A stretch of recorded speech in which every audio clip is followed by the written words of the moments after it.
There are some really, really beautiful things about magic that go beyond just entertainment. The thinking behind magic is amazing. The psychology that has been developed and understood in magic is only now being studied in science.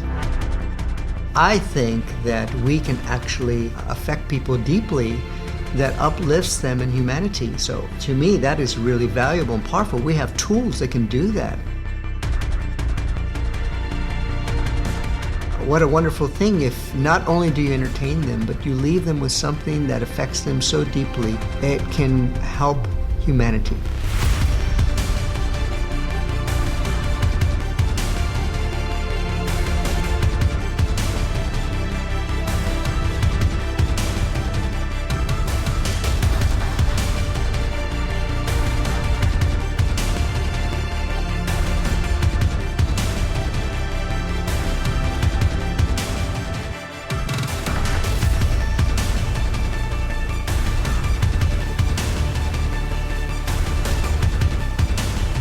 What am I putting out? I'm putting out basically what they've already done. I'm giving it to you, except with my perspective on how to present it, my touches. All this work is basically kind of an introduction to moves that would be valuable to start out in magic.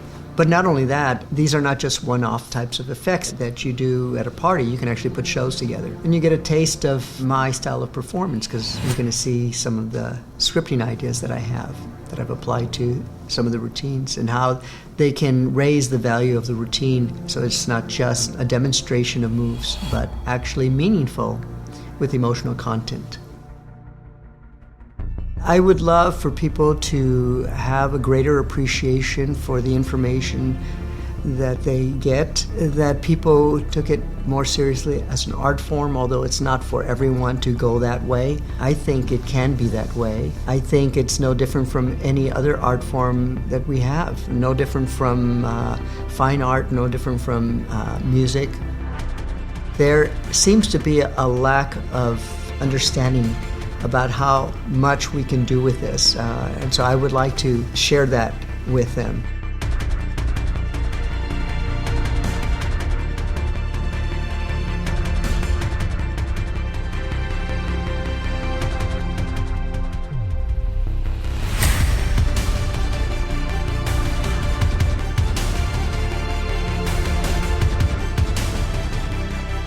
If all you want to do is just do it as a hobby, or if all you want to do is just be famous, you don't need this. You can buy a lot of tricks, you can hire some producers, some dancers, a speech coach. You can hire all those people, but then where are you?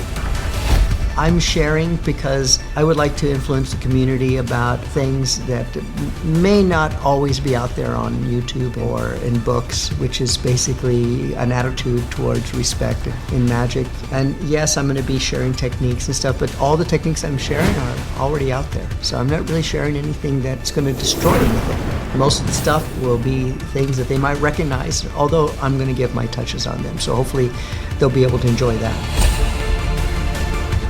This is a great vehicle for them to see me, I think, and allow them to see a side of magic that they don't often get to see. And I think that's good because usually they're looking for tricks. And I'm hoping that, yes, they are enticed to get all of this stuff, but maybe I can affect them to think of magic in a way that is respectful and appreciative towards our art. And I hope that is passed on. That's my hope.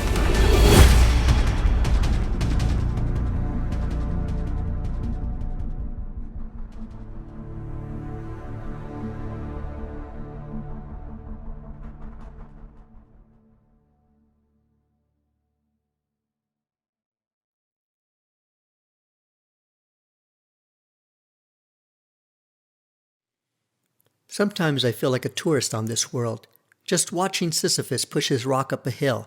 At other times, I am Sisyphus. Do you know the story? A king who betrayed the gods sent to Hades for punishment, condemned to repeatedly push a rock up a hill over and over and over again, but never to succeed because it would just keep rolling back, forever. Horrifically, Sisyphus is consciously aware of his endless futility. Such torture is unfathomable. To be without change. And on that happy note, do you want to see a trick? Just say stop when you like. One card distinguished from the rest. Yours truly, the Ace of Hearts. And for the moment, our Sisyphus. Forever struggling to push his way up and to the top. Ah, freedom at last. Or is it?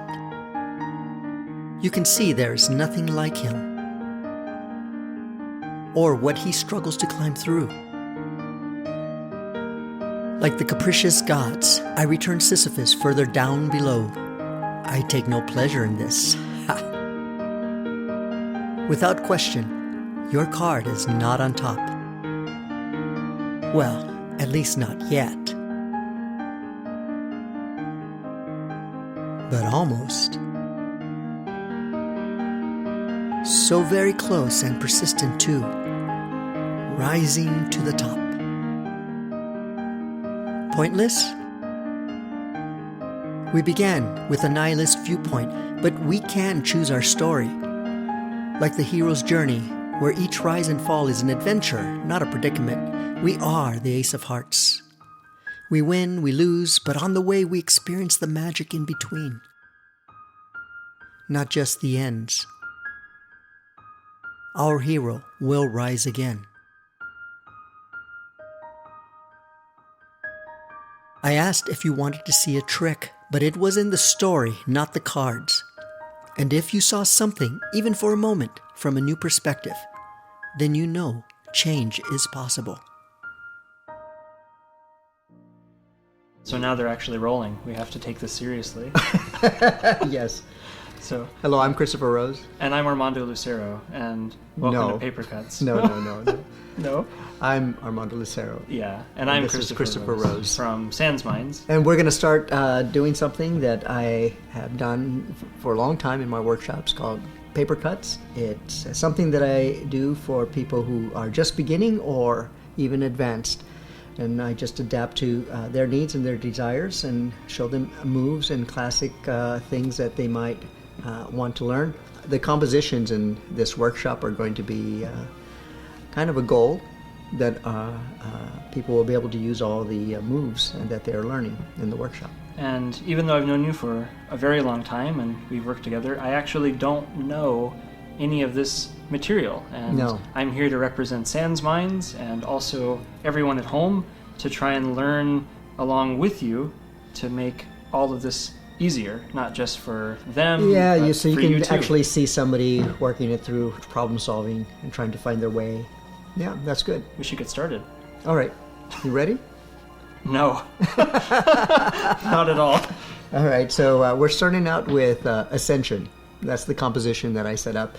And there's quite a few moves in there you may or may not be familiar with, but some of you may have heard of them because they've been around. Let me begin.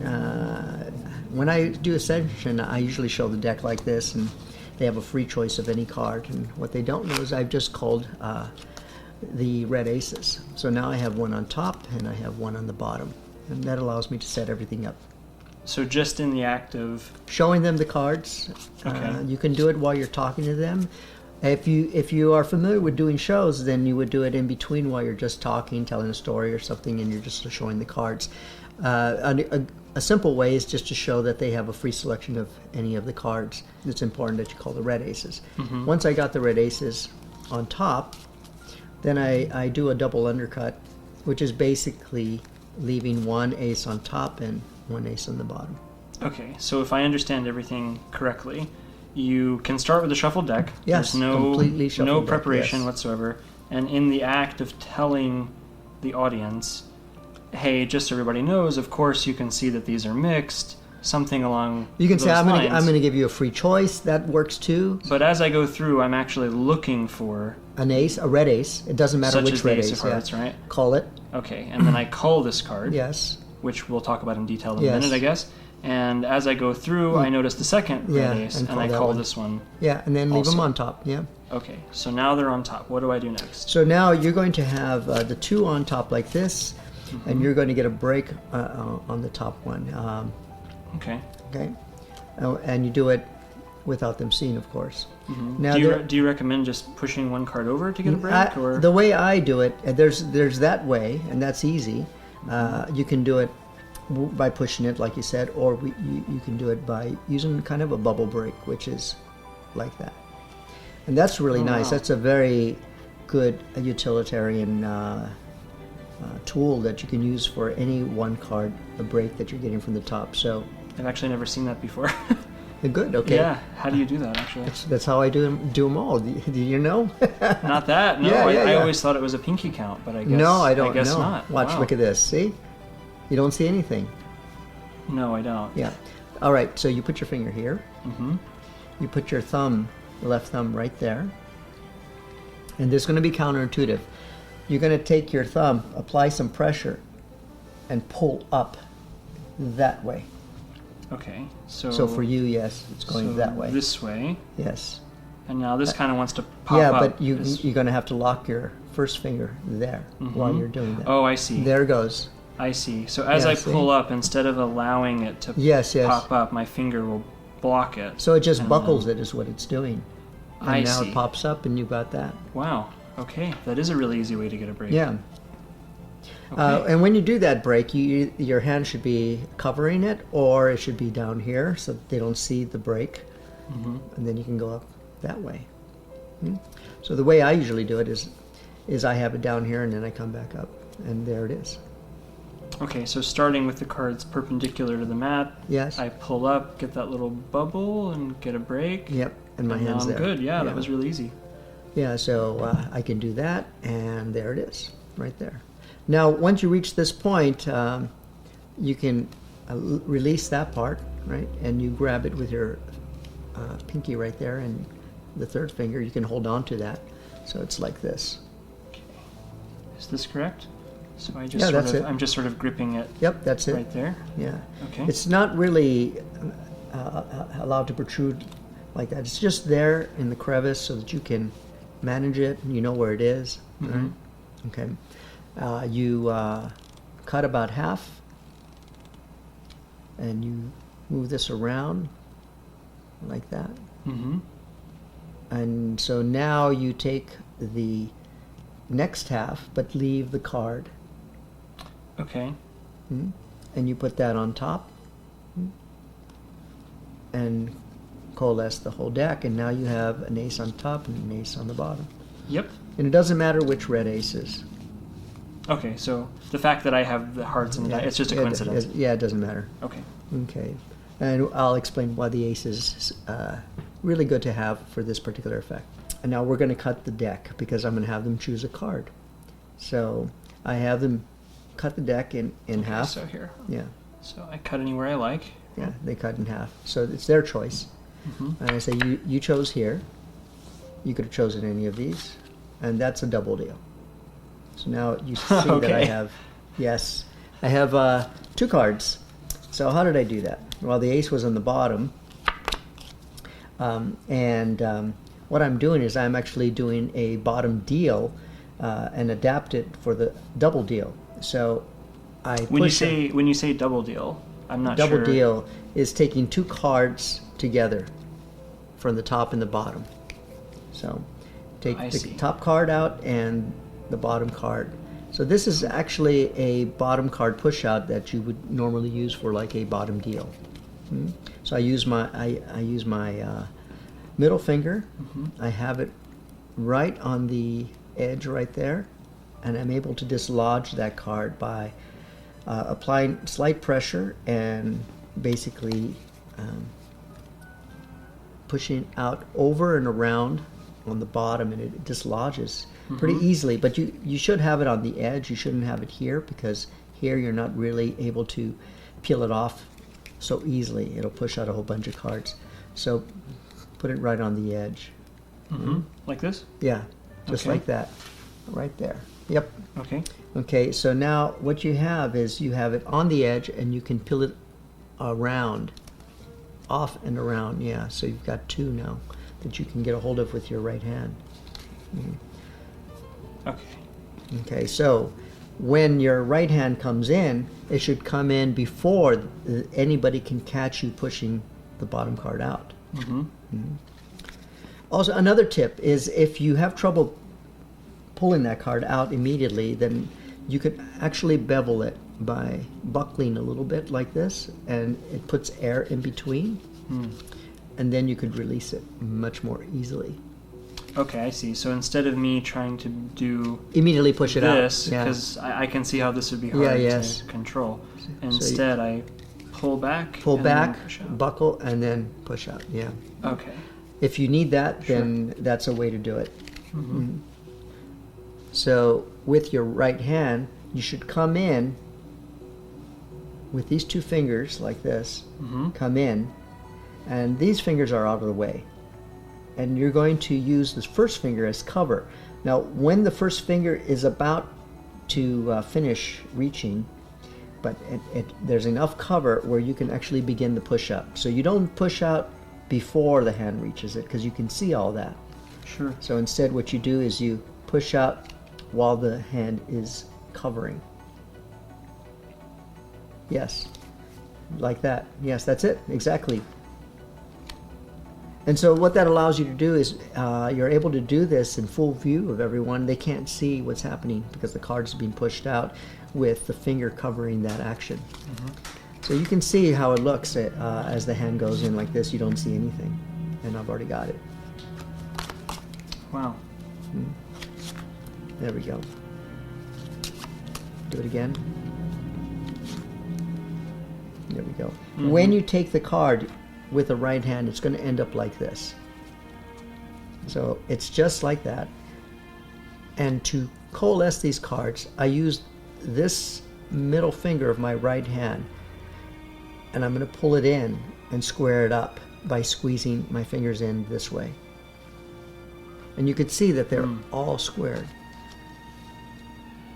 It takes some practice for sure. Yes. To So it's line from it up here perfectly. Uh-huh. and pull in. So I'm doing it, and I'm having the card kind of. Yeah. So how do I guarantee it? You need the first finger to act as a rail, and the grip on the bottom. You're gripping this card on the bottom, pulling it in, but making sure that you're aiming towards the first finger so that it keeps it straight, sort of. But it's going to end up coalescing to this corner, this part of the corner, and this part of the corner. So you see, you have 3 points of contact: the top, the side, on the inner side, and then of course the top and bottom. So that these are 3 points of contact. 1, 2, 3. 1, 2, 3. When you pull to the corner, it all squares up. Let me do this in front of you, and you tell me. I push over. Yes. Right? Don't start moving the middle finger until it's completely covered. Yes. So now I'm covered. Yes. Start the push out. Push That's it in. it. Pull everything out. I'm a little bit sideways, and now pull. Ah, okay. So there's a problem here. Okay. So you're aiming to get a square from the very beginning. I would suggest don't worry about that in the beginning. Just push out and get it about this position. So Okay. it's not that you're aiming yet. I see. The middle finger is going to do the rest. And that's much easier to do than trying to get it all at once. So when you finally get a grip of that bottom card, it's going to come out part way, and think of the deck pulling out from the cards. Actually, that's not the way they see it, but if you think of it that way, then it's easier to learn. So you're peeling the deck away. I see. So I am keeping the card a little bit more stationary. Yes. And the deck is moving Right, away. right. If you it's just a way to think of it when you're learning. I see. So let me try again. You tell me if this is all right. So we've done the pattern interruption. Yes. This gets pushed out. Right? Yes. I come over, cover everything, because this is where they would see it Right, if it was right. done improperly. So I cover everything, push this. I'm in this position. Yes. The deck comes away. And now you have this. Yes. Okay. I think I'm Now with what's going to happen is you have the 3 points of contact: the top, the side, and the thumb. you. Yeah, I can holding, feel it. yeah. Yeah. Okay, and now you're going to aim to square towards the corner by pulling in like that. That's it. You got it. Okay. Do that a lot of times until you get it right. Okay. And to finish it off, you have it, and you just throw it on the top. That's it. And you could let it coalesce with the deck. It doesn't matter right now. Yeah, I was going to say I just did it and I left this little space. Is that not? It's as good? If because you can with this one, just leave it on top of the deck like that. It's all squared up. It's such a bad habit. Let me try and fix it.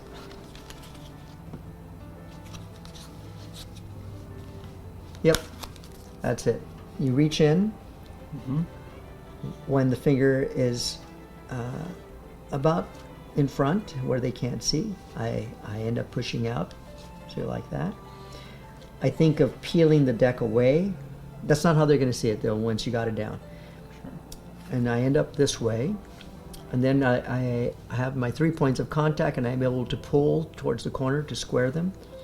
Then I flip it so it's completely square. Now I can stay here in this position as long as I want, because there's nothing to be suspicious about around the corner since everything's completely squared. At this point, hopefully you have a natural bevel to the deck already that allows you to have some pocket of air between these two cards and the deck. You'll see what I mean. So then you can do this.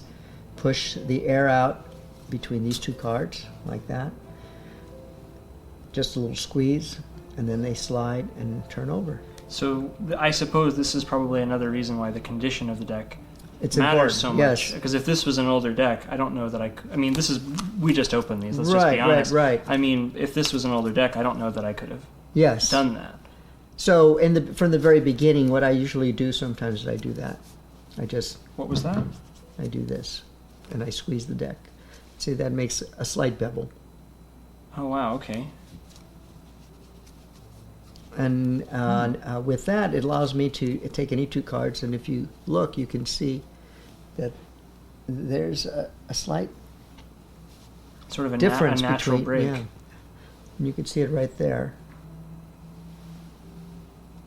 And if I squeeze in the middle here like this practically floats. Yeah. If the deck is not that conditioned for doing that, let's say you have a really old deck, it still can be accomplished. But then what you would do is you would change the choreography just very, very slightly. So the deck is cut. You are able to do your double deal. When you throw it over, you just keep a pocket by gripping it in this manner. So I have a heel break. Yep, that's it. Okay. So with the heel break, you've got your pocket. That way you don't have to worry about beveling the deck. It's just really nice to be able to release it completely. But if you don't have that opportunity for whatever reason, then this will do the job. And look, it still does the same thing. Sure. It's very convincing. Yes, it is. Well, I mean, you'd be like this, but this action is oh, yeah. very, very convincing. I would never suspect, even as a magician, I don't think I would suspect that that's right. anything other than what you're saying it is. And the great thing about this, it doesn't matter which direction the bevel is in the deck. You can do this over and over and over and over like that. In fact, you can do it with 4 cards if you so wish. That's 4 cards. This is 4 cards. I don't believe you. Show me. There we go. No, that is 4 cards. 5 cards even. I mean,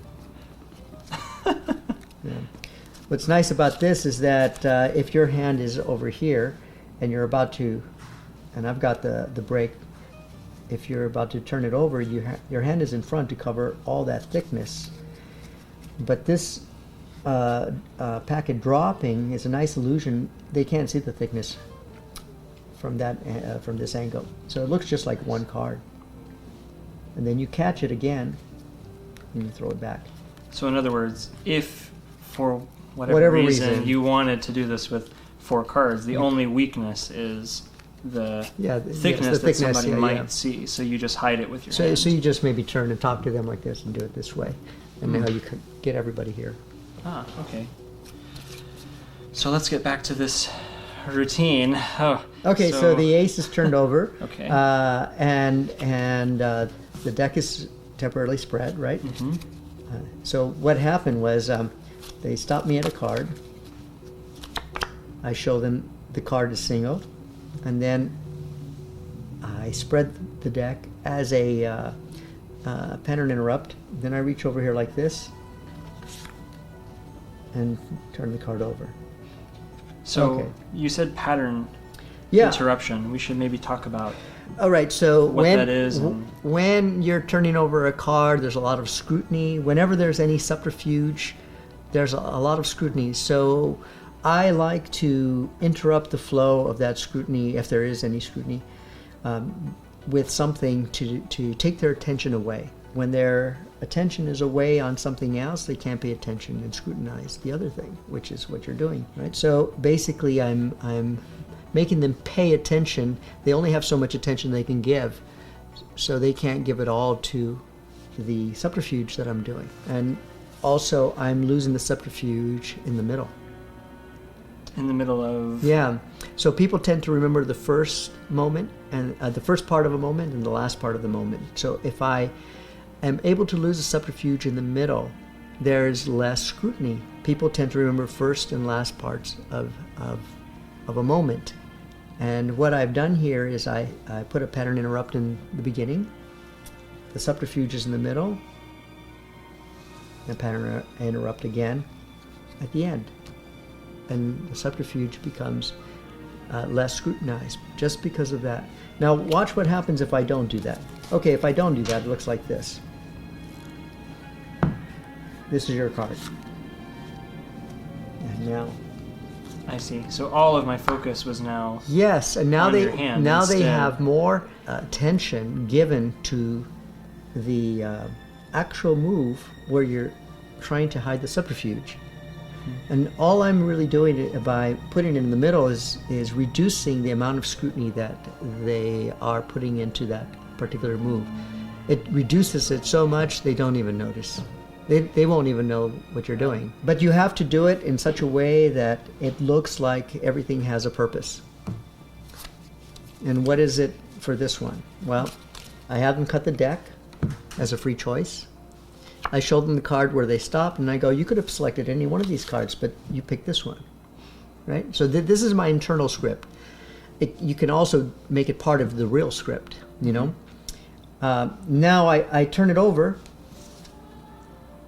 and I need to gather the deck, obviously. So I don't even need to explain that. And there, I've got it.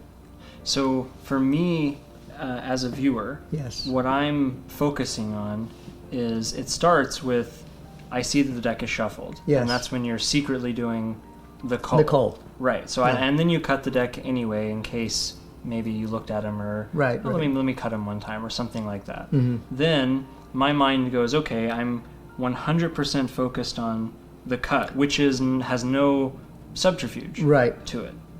Then I focus on the spread, and then by the time I get back to looking at the card, the subterfuge is already complete. Yeah, it's complete. So there was nothing for me to look at right. anyway, and then you kind of do the same thing again. You finish the spread, no subterfuge, push off the card, and then we're back. So yes. everything for me to look at was not suspicious. Right, that's the whole point. That is the whole point, I guess. Wow. So, but I think the lesson here is if you want to reduce suspicion on something, find a way to lose the subterfuge in the middle of 2 points. So a given moment is very short. It's 7 to 9 seconds. So the first part of the moment, the last part of the moment, put the subterfuge in the middle. Wow, that sounds really important. I think it is. Write I that use down. it a lot. Yes, yes. Okay, so we're here. Sure. Should we continue? Yeah. So I'm here. They've cut. I indicate the singularity of this card. Yes, and so you're here, and then you just place it down like this. Be careful not to flash it, so because it's a different card now. And you place it down like this, and pick up the deck in this way. So now you can hold it so the card is sticking out to the back. Okay, I think I'm with you. All right. So now from here, you can show them if it's not set correctly. Just put it about this far. It's about a quarter, maybe a little bit more than a quarter. You'll find your own way to see where you are to do this comfortably. But for me, this is comfortable. You'll see what I'm getting at when I do the move. We're going to do a move now. They see the card here, and I do this with my thumb because it prepares them to pay attention. And now I move the cards up and down, and look, the top card is moved. I reach back here like this, turn the card face up, and it's done. And you can see there's no evidence that there was a card here. The whole time that I was doing this, this card was not moved. All I did was move the top card over.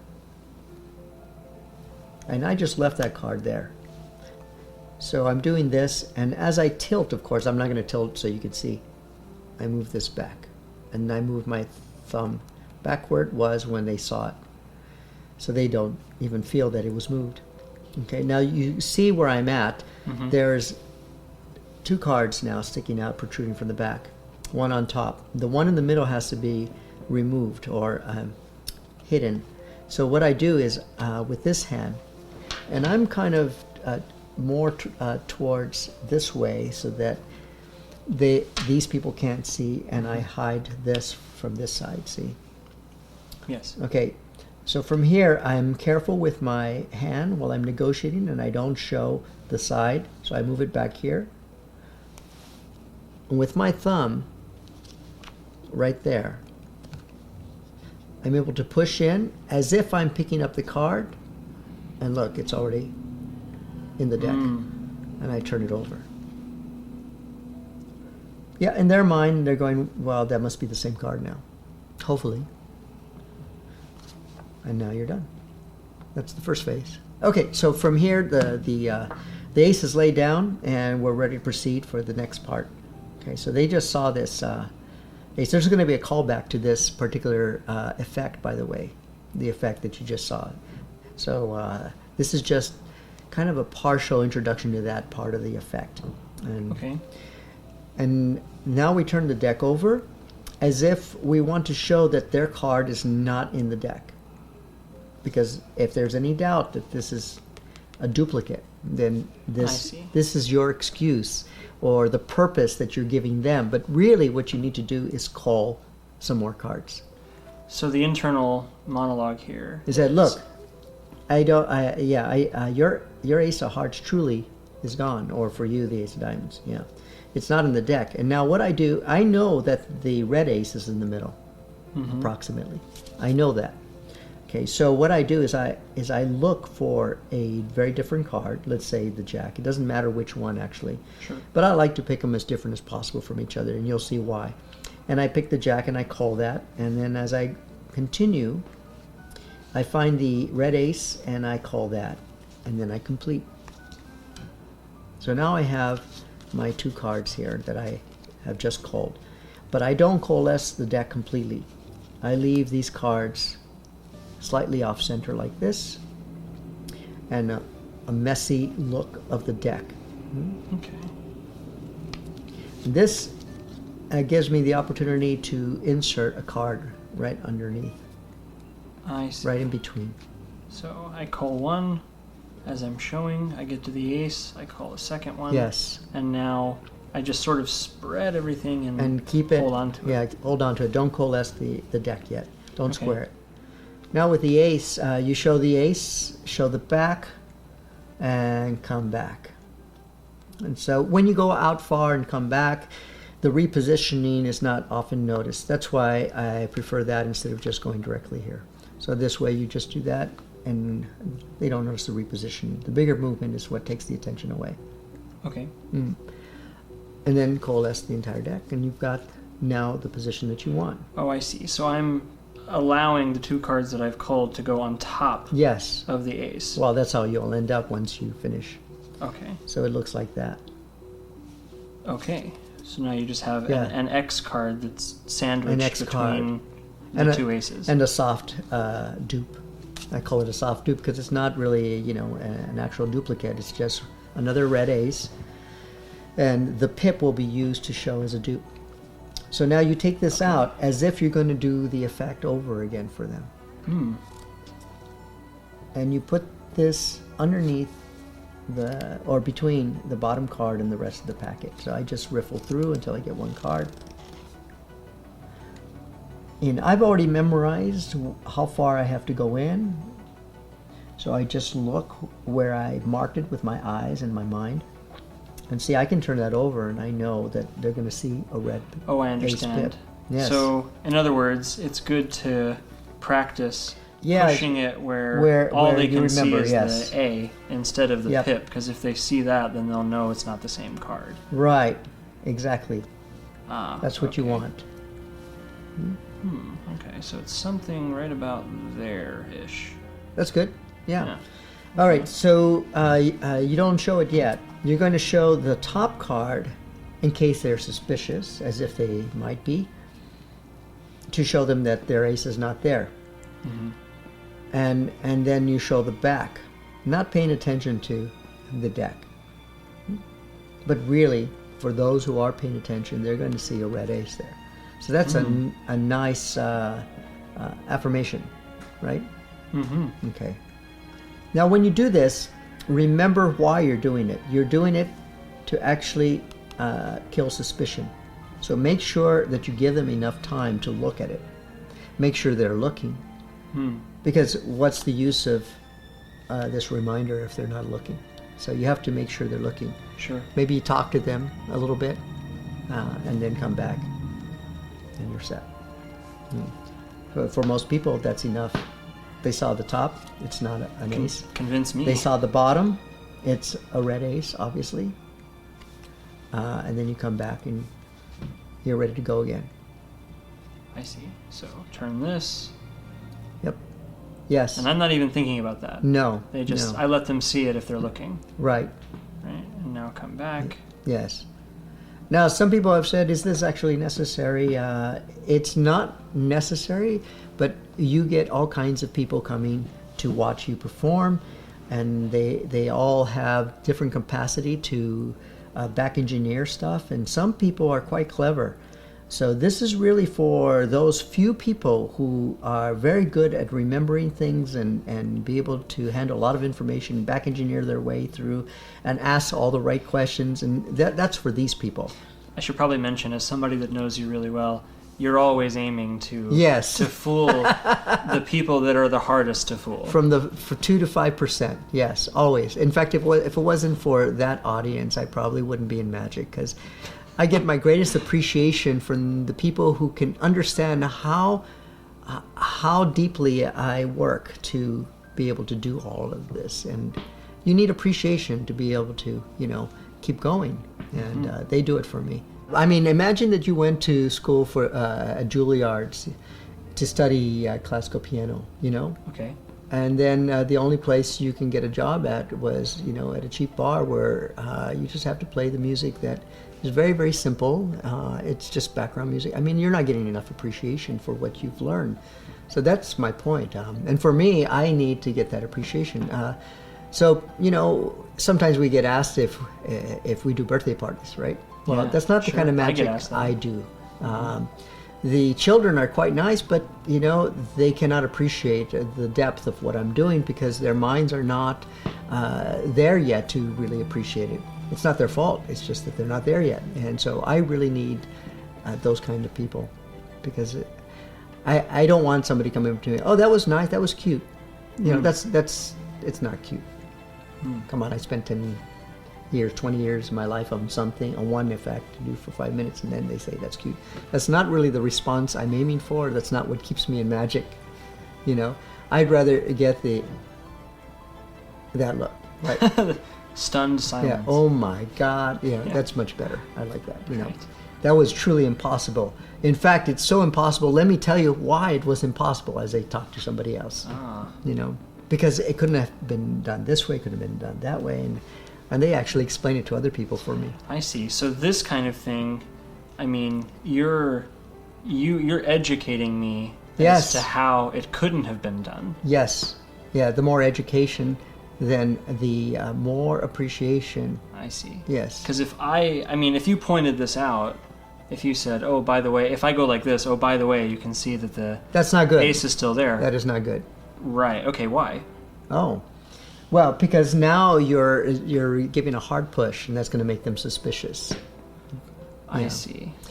And now that you're pointing it out, they're going to go, oh, he knows that he's doing that, so it's obvious. I thought it was accidental. Now he knows. So this was on purpose. Oh, he's manipulating me. No. I see. No, so I'm not going there. You want me to teach myself. Yes. I want you to be responsible for finding it. At least think that you did, right? So if someone doesn't notice that, it doesn't really... Yeah. You don't mind. So instead of going, look, the ace is still here, I go, look, the ace is not on top. And so the focus is on this card. It's almost like I didn't even know. I'm not even aware. But really, I'm completely aware. The world is upside down for the magician and the lay people that you're performing for. What we think is important is not necessarily given to the rest of the crowd as important. And what we give to the people as important is not necessarily important to us. This is important that they acknowledge this, but they don't know that, right? We know that. So we act like this one's important when really this is the one that we want to give them. They come to this on their own accord with a little push, not a big push, a little push. Turning your hand over is the push. Yeah, I'm going like that. Well, no, even better than that. They're already suspicious. If they are already suspicious, they will look here because they need it. If they are not suspicious, they may or may not look there, but it doesn't matter because they don't need that door closed for them. There are some people that you only need 3 steps, and others you need 5, 6, 7, 8, and even 10 steps of layers of deception. How do you deliver an affirmation without bringing about suspicion for the people who are not suspicious, while closing the door for those who are? As a soft push, not a hard push. You don't really... So instead of you teaching me directly what it's not, you let me teach me what it's not. Another way you can do it is you can roll up your sleeves like this, right? Oh, that's good. Yeah, I like so that. So the purpose that you're giving them is that you're rolling up your sleeves. The real purpose, to show them that the ace is still there, is wrapped by another purpose. So you've got one purpose, your true purpose, only you know that, wrapped by another purpose that you give to your audience. So I'm rolling up my sleeves, that's what they see. I'm not even paying attention to the ace, I'm just talking to you guys. And then I continue. Okay, let's keep going. Okay. So now we're going to do the rising card. Actually, we're doing this in steps. It's sort of like animation. So they see this picture, and then they're going to see a picture of it somewhere closer to the top, and then the last part is on top. In their mind, they will fill in the rest, and it'll look like animation to them. But it's just their own mind doing it. So we're going to do something that is reminiscent of Jerry Anders. So I'm bringing the top card off the deck like this, and I'm putting it back into the deck. I'm doing that. But slightly different. Well, not slightly, actually, a lot different from Jerry Anders because I'm using both hands instead of just my top hand. I remember sitting down with Jerry Anders doing this, and it was funny because I didn't know how he did it, and he didn't know how I did. So that was interesting having a talk with him. Funny. And you're doing the same move. Basically, I told him I'm doing your move. He goes, no, that's not my move. So the difference is that it is just done with 2 hands instead of 1 hand. Okay. So take me through it. So for now, let's temporarily forget the ace because it's going to be hard to negotiate all of that, and just work on the top card. So you're going to use a flat open hand, and as if you're waving your hand over. You're going to pause right on top to capture that card with your palm. Now, when I do this, I don't have the biggest palm, so I kind of cheat by putting it at an angle. So it's actually like this. And when I do that, I use these fingers, the crevice here, to help negotiate my position. That way I always know that I'm in the right place. So I just kind of use that as a stopper. So there it is. So once you learn the correct position of where the card should be, then you have kind of a reference point so that you can feel. I memorize it, but I actually use some help with this as a marker. So I stop there. Oh, I know where my hand is in the right position now. I drop down, and now I kind of twist it off and aim to pivot on this finger here. It's the ring finger of your left hand. Okay. So I capture it, I twist it off, and while it's twisting off, it's sliding over this finger. And I have to hold, I should hold my deck like this, because it's much easier to negotiate with your finger here, your middle finger there, and the thumb across this way. So that way it can slide off very easily over that middle finger. Now from here, you're going to slide off to the ring finger, and you see it's pivoting. Sure. From here, you're going to slice like a piece of bread into the deck. Now I purposely aim to go close to the top, not in the middle. That's just my preference for where I want it to end up. And when it cuts in like this, I change the pivot point by putting my little finger there. And now look what happens. I twist back, and it's risen just above. And then I let go and coalesce the entire deck. So I bring the card in. Okay, so let me... Now I haven't done the other part where I'm supposed to leave the card protruding. Okay, sure. I'm just showing you how to bring it back into the deck. One step at a time. One step at a time. Yes. Okay, the hand is open. Remember that hand position? Yes. You reach the corner. It's marked. Now twist off over the middle finger until you catch it to the ring finger. Now the ring finger is going to cut into the deck like a piece of bread. So right there, it cuts in. So you're not bringing them together like this, because you're going to get stuck. So cutting in allows you to find an opening, and it just slides in very easily. And when you twist, you want to twist as far as you can until it hits the middle finger. Okay. From there, when it hits the middle finger, you can put your little finger. That changes the pivot point. I see. And now you aim for the front like this, right? Okay, so now I'm going to leave it protruding a little bit.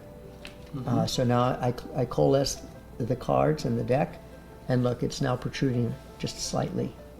Wow, okay. So I'm going to attempt all this. This is a lot. Yes. All right. So if I tilt up like this, maybe you can... I can, but it's going to be harder for you. Okay, well... Because the deck's going to want to drop down. I'll do my best. Okay. So I come over, right, I grab... I'm using my ring finger. Yes. Slice. Yes. Switch to the pinky. Yes. Come forward. Yes. Coalesce. While leaving part of it protruding. Rotate my hand. Yes. And now... You've got it. That's it. That was really hard. Yeah, now go practice thousands and thousands of times, yes. It only worked because I went really slow. Really? I just want to point that out. Really? That was good. If I tried to do it at speed, I don't think it would be really good. Yeah, you can shut off now. Like I nailed it. We're done. That was really good. Yeah. And of course, you don't have to do it like I do it. Every hand is different. Find your comfort zone. Make sure that you get not a mirror, but a camera, because now we live with that technology. It's really easy to get a camera and get the bad angles, not just the good angles, you know, and see if you can catch anything. And if you do, then clean it up. But practice this over and over again, and leave it protruding.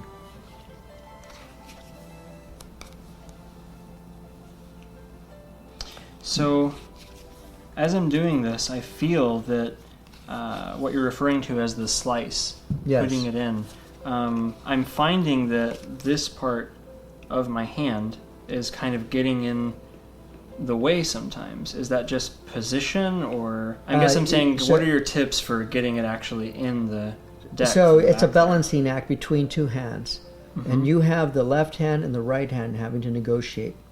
Now your aim should be to have these at the same level so that it's not doing this, right? So I think that's what was happening to me. Yeah. So you need to be aware while you're doing this that you're aiming to actually get this between the deck. So they have to be very similar. And now, because you're slicing in, you have time to negotiate until it does go in. Mm. And you can see that without little pressure, if you're just looking for it right now, you can see how easy it is to slide in. I don't hit it right off the bat, but by sliding in, it gives me that time. I see, yeah. If you just keep it level, yep, and you're not bringing them hard. together, but you're moving up and letting it slide in.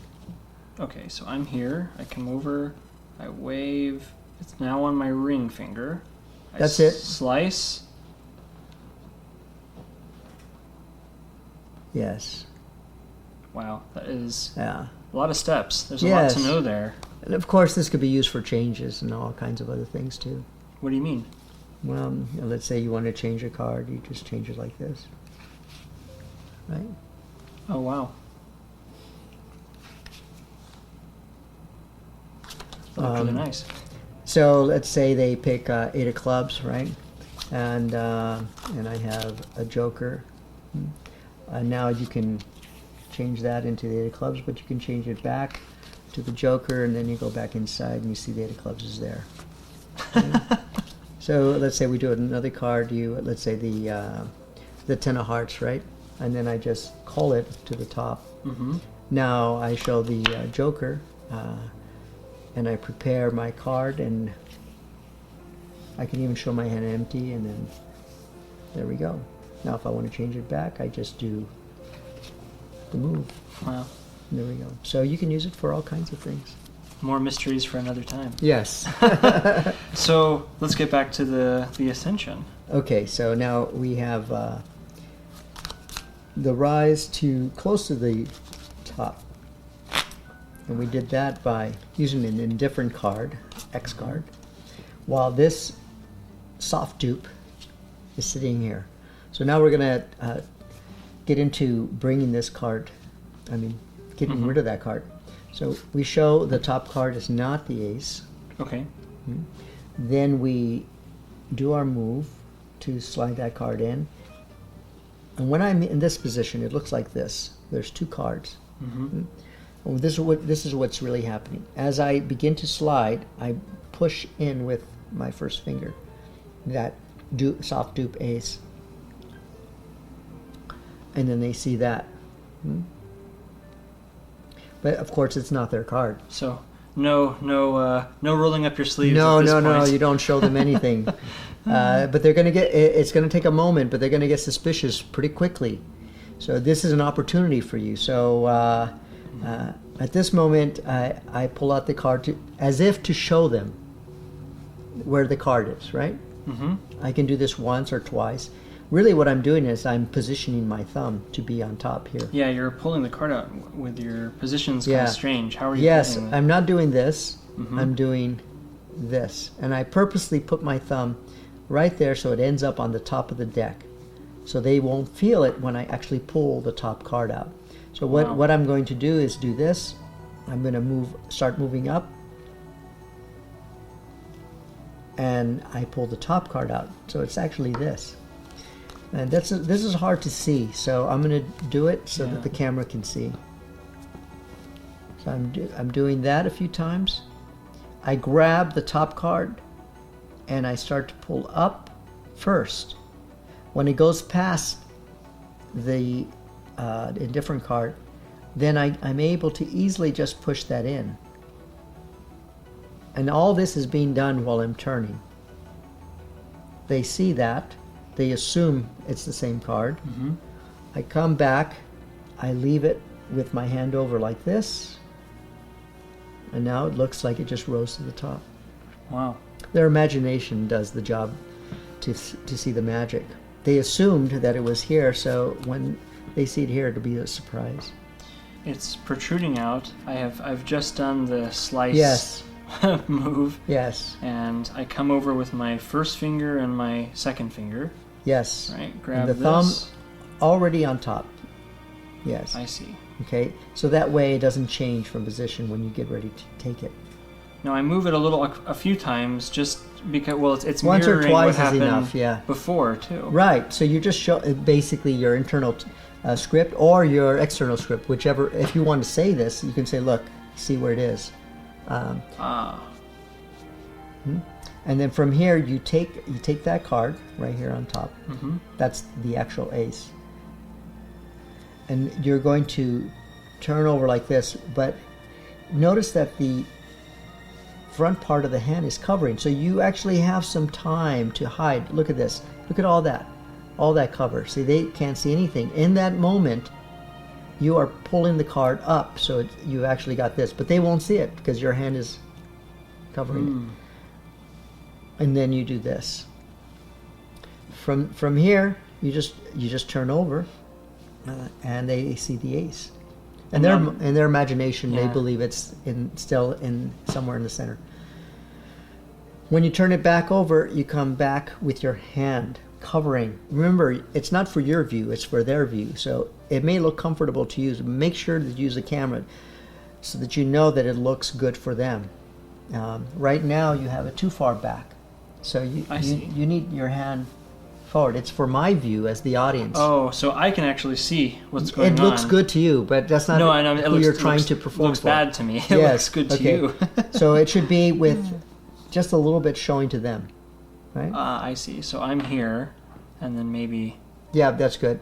Okay. Yeah, what you don't want them to realize is that it's already done. So you need them to really get the magic. So then you are able to do that. And it looks like it just came to the top. Wow. What's nice is they saw the red ace on bottom. They believe they saw the red ace in the middle. And now they see the red ace on top. Wow. Yeah. And now you know why we're using red aces. Because with any other card, it becomes difficult to show the entire pip.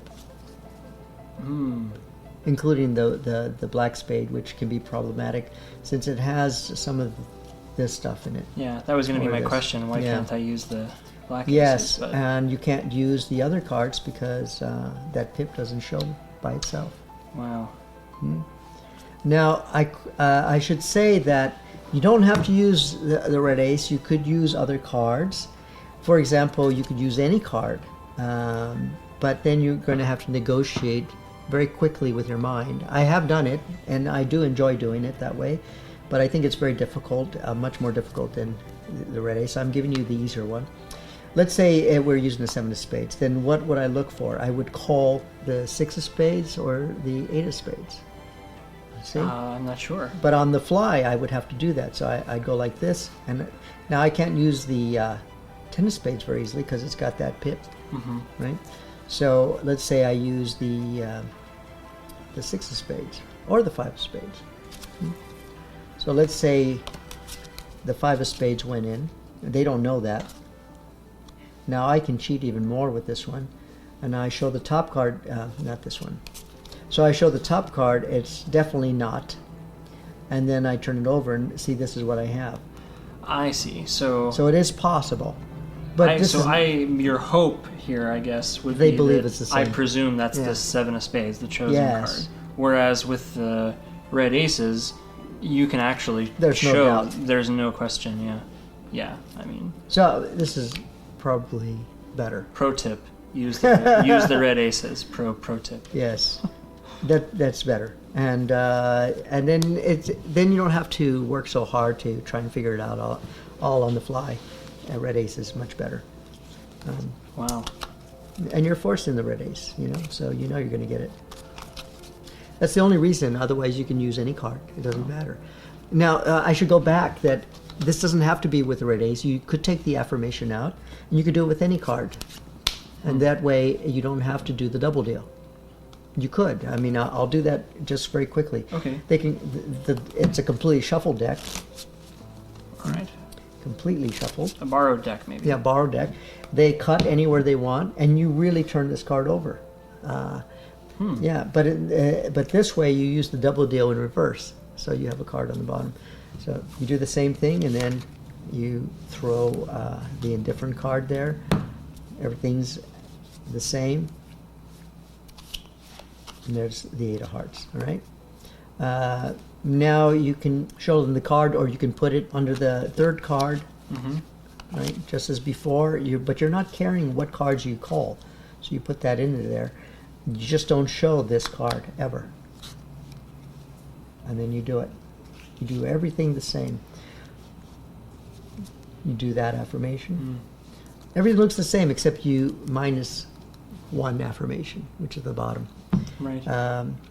My preference is to try and get everybody. So I'm going for also the 2 to 5% who are really good at being suspicious at those parts. So I'm trying to catch everybody. So for me, it's worth it.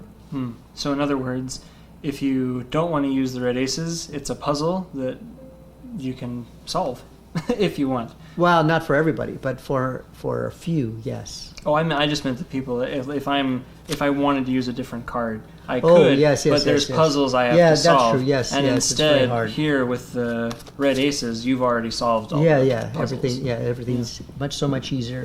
So can you take me through it, beginning to end, just saying what you're doing as you're doing, instead of... Oh, I see. Just so I can make sure I understand. All right, so we have a everything. complete shuffle deck, right? So Okay. it's complete shuffle. And all right, so I'm going to have you select one of these cards. You can see there are many to choose from, and we're done. And I've got the 2 red aces on top. Now, while I'm talking some more, I've just cut them so one's on top and one's on the bottom. And then I have the person cut. Please cut. They cut, right? Affirmation of singularity. Losing it in the middle, so pattern interrupt. Show them the ace like this, right? Turn it back over. And put it there, and now they see it in the middle, so they think. I pull this card up over, right? My hand is covering. I tuck that card back in. That's what they see, that picture. I pause there so they can absorb the magic. Then I put it down, and as if to show them that there is no duplicates in the deck, they could have chosen anyone. And I look for a very different card from the ace on purpose. I don't want something too similar, like a two of diamonds. Then I call the red ace. So now I have those 2 cards. I leave it part way, so it's messy. And then I reach out and show them the back, and I come back. They don't notice the repositioning for that reason. And I now have this position with my red ace that they supposedly picked, an X card, and a soft dupe, the other ace.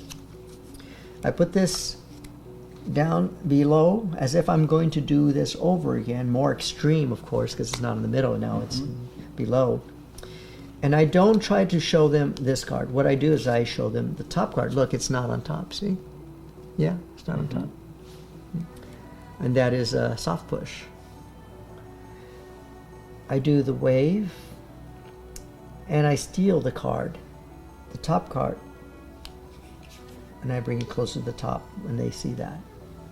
From here, I move it out a few times like this. I grab the top card, and as I'm moving up, I actually have this, and with my first finger, I pull this in, and I continue and show them that. From here, I put my right hand over for their view, and it looks like the card just rose to the top. Wow. And I think there's one more phase now that we're here. Yes. It's the more difficult one, too. Here we go. Think. Okay. So from here, you turn it over, and it's nice to be consistent with keeping on track with what that helps them realize what has happened. So as a reminisce, I leave it protruding like this. I don't do this. I don't do that. I do this. It helps them remember the picture. Anytime you can help clarify things to make it easy for them, the better. You're just taking out noise and clarifying. Okay, so now they have this nice, beautiful picture. And I show them both like this. I show them the back. Really what I'm doing is I'm preparing for a break. Oh. Yeah. So I do that bubble break. Mm-hmm. If you can't do the bubble break, then just push it off and then grab it like this. But I prefer the bubble break because there's basically no movement. And when you come back, don't come back like this. You don't want to expose that.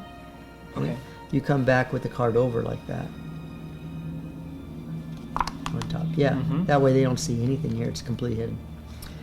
Turn it over without exposing the break. Your hand is here. This is down. Okay. Then you come up squaring the deck so that you can grab that top card. Actually 2 cards. As if it's one. Like you're going to coalesce the deck. You just do this. You put this on top. Bring the thumb down just a little bit, like to the, not from the center, but just here on the bottom.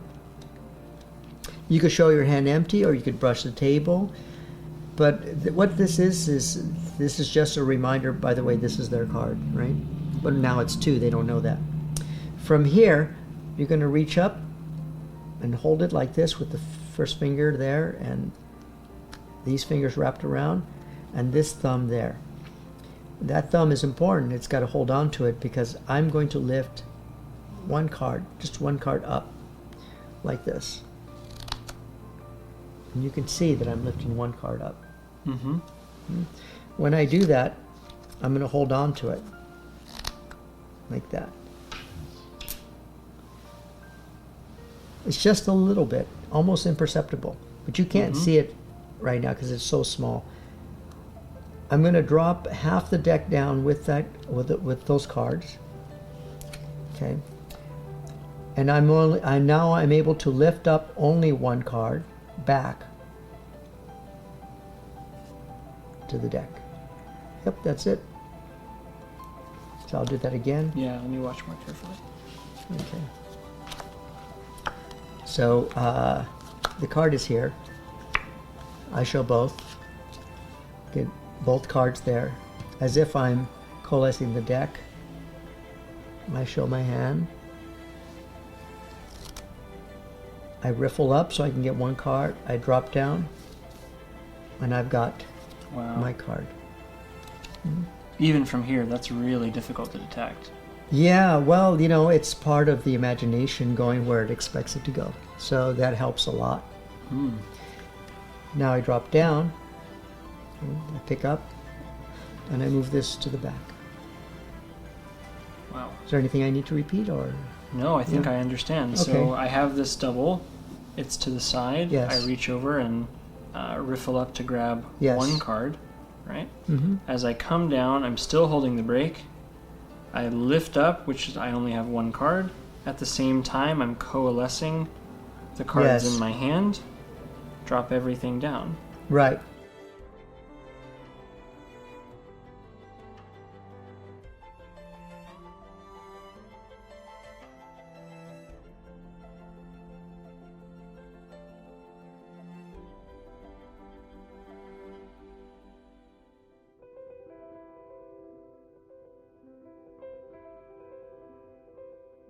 Make sure that you have as much cover as you can without bringing about suspicion. For example, you don't want your hand way out here when you're doing that. Right. You want to use it as cover. I'm here. I do my riffle, and see that? I can actually use it as cover and then come back up. Oh. Wow. Yeah, I can't see what's Can't happening. see anything, It's right? really good. It's really So good. it actually works from many angles. Yeah. And okay, the camera does catch a lot of things Sure. that aren't caught in real life situations because the camera doesn't have the heuristics of absorbing information by filtering the way we do in real life. So the camera is really not as truthful, which is ironic because we think the camera doesn't lie. Actually, if you compare it to the way a human being absorbs information, it does not tell the story the way a human being would absorb the information. Yeah, I can really only focus on one thing at a time. Yep. Really. Yes. At least from each one of my senses. Yes. I can only look at one thing, I can listen to one thing, I can exactly. feel one yes. thing. Yeah, we can't, I mean, we're paying attention, And that's a really good way to put it. We truly are paying attention. We only have so much in the bank to pull out for attention for our use. And some people have more than others. Mm-hmm. If you're tired, you have less, and so we just can pay attention to certain things at a time. We can't do it all at once. So when you pull attention away, as we do very often in magic, so that they can watch something while you're doing something else, if you do your job well, they don't have enough attention to scrutinize. That's really the thing. You don't want them to scrutinize. I've spent it all. You spend it all, yeah. I'm bankrupt. Yeah. Well, sometimes you don't really want them to spend it all. You just want them to come down to a basic level of assuming. So they're not scrutinizing, they're just assuming, which means that they'll fill in all the holes. They'll pull in all the things they assume and then throw out the discrepancies, and then they will remember it incorrectly the way you want them to remember it. Well, at this point, I would definitely be assuming that that's the same card. Yes. There's no doubt. So Good. I've moved it to the back. Moved it to the back? Yep. Okay, so now at this point, it's good to have it out far away because later on you're going to want a reason to push it in. Okay. Okay, and that's going to be... So that's too far. Yeah. No, that's good. Purpose. That's good. Yeah, on purpose, okay. Yes. And I like to show them that it really truly is where I placed it, on the back and in between the deck, right? Mm-hmm. But what I'm really doing is I'm doing a thumb count, 1, 2 cards. I see. So as I move back, I do it. I don't move my hand and then do it because then they can see. So I do it on the way. So the big movement covers the small movement. Mm-hmm. Okay. So while I'm moving, I get my thumb count with 2. I'm able to come back and roll my thumb in so it buckles the 2 cards. Mm-hmm. And I'm basically doing a thumb count and bring the card up in this position like this, and I get my double. So it's like a double lift. It's a double card preparation. And I've got 2 cards. And I usually start from here and slide up, and that allows me to coalesce in case it's misaligned. And then I grab this card as if I need to square this. Push this in a little bit more. Mm-hmm. That's what they think it's for. But now I'm going to show it. So at the same time, with both hands, it's like a dance. I do this. What they don't see is I just brought another card to the top. And I have 2 cards, of course, here. And this is what I'm doing. I'm pushing this card off the deck like this in a circular manner and then coalescing it back with the deck by bringing these 2 fingers in to square it. Okay. And that's all happening in the action of turning. Presumably showing them what they think is the top card in case... So I'm doing that. Right. And notice that my arm is hiding all of this here. So it's at an angle. What they don't know is I've already got that. It looks like that. Sure. Okay, when you show the card this way, you put your thumb back here. And then here. Yes. Now, bring the right hand as if you're going to put over the deck. Okay. And try to reach your hand first before turning again. That allows you to add cover with your thumb. You don't want to do this. That's not good. Sure. Okay. So you want to reach that there and then show that. Now, the position right now is that you have a card tilted up very high like this. Much higher than what you would use in normal tricks because you're playing with your imagination. You want to make it pronounced that the card definitely is not close to the top. And this is a very subtle move for most people, believe it or not, so it's hard for them to really get that idea. That's what the first phase is for, is to prime them for that. So now I'm going to push this in.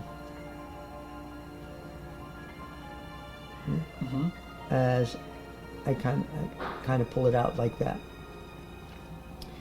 From their point of view, all I'm doing is fixing it a little bit for a better view for them. Mm-hmm. Right? So I just did. I just went like this, and then I go, look. I see. So it looks like I'm just preparing it for a better view for them. Mm-hmm. And what I have now is this, and I'm ready almost to get to the top. With this thumb here, this thumb there, I'm going to use this thumb mostly to push down and release a little bit, and I'm just letting it fall. But really what I'm doing is making it look like this card is rising. So I'm lifting my hands up and tilting this way. Lifting my hands up and tilting forward to give it a stronger illusion. Right now they see less card. When I move up like this, they see more card. Mm-hmm. So I'm helping the illusion as the card drops down. And then I shake my hands like this. Wow. And now it's almost at the top, and I show this. Yep. Come back. Once again, show them as if you're showing them where it is. Mm-hmm. Actually, what you're doing is you're repositioning it so it's closer to the deck. Mm-hmm. I come back, and once again I pull the top card, then bring the thumb back, and they see that. At this point, there's still a card to deal with here, and I've overshot on purpose, so you can see this card is beyond the where the position of that card is protruding. Mm-hmm. And with my hand in this position, I don't let anybody see here. I come here, and I just lift this up a little bit, and you can see my thumb can push that card in as if I'm picking up the top card. Wow. I put it down, and you're finished. Yeah.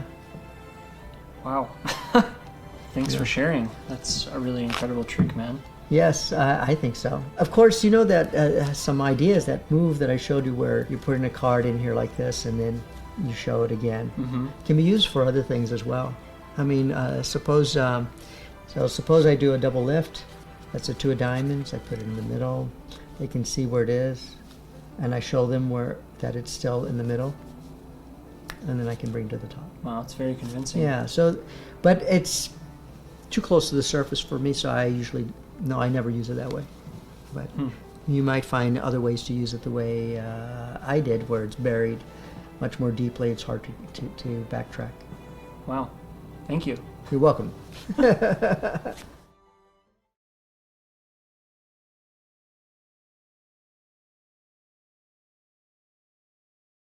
I find it amazing that a seemingly random choice we think insignificant could be the most important choice we make in life. And I wonder, is it really random? Are we free or destined? Could it be that we have both, infinite choice within a finite set?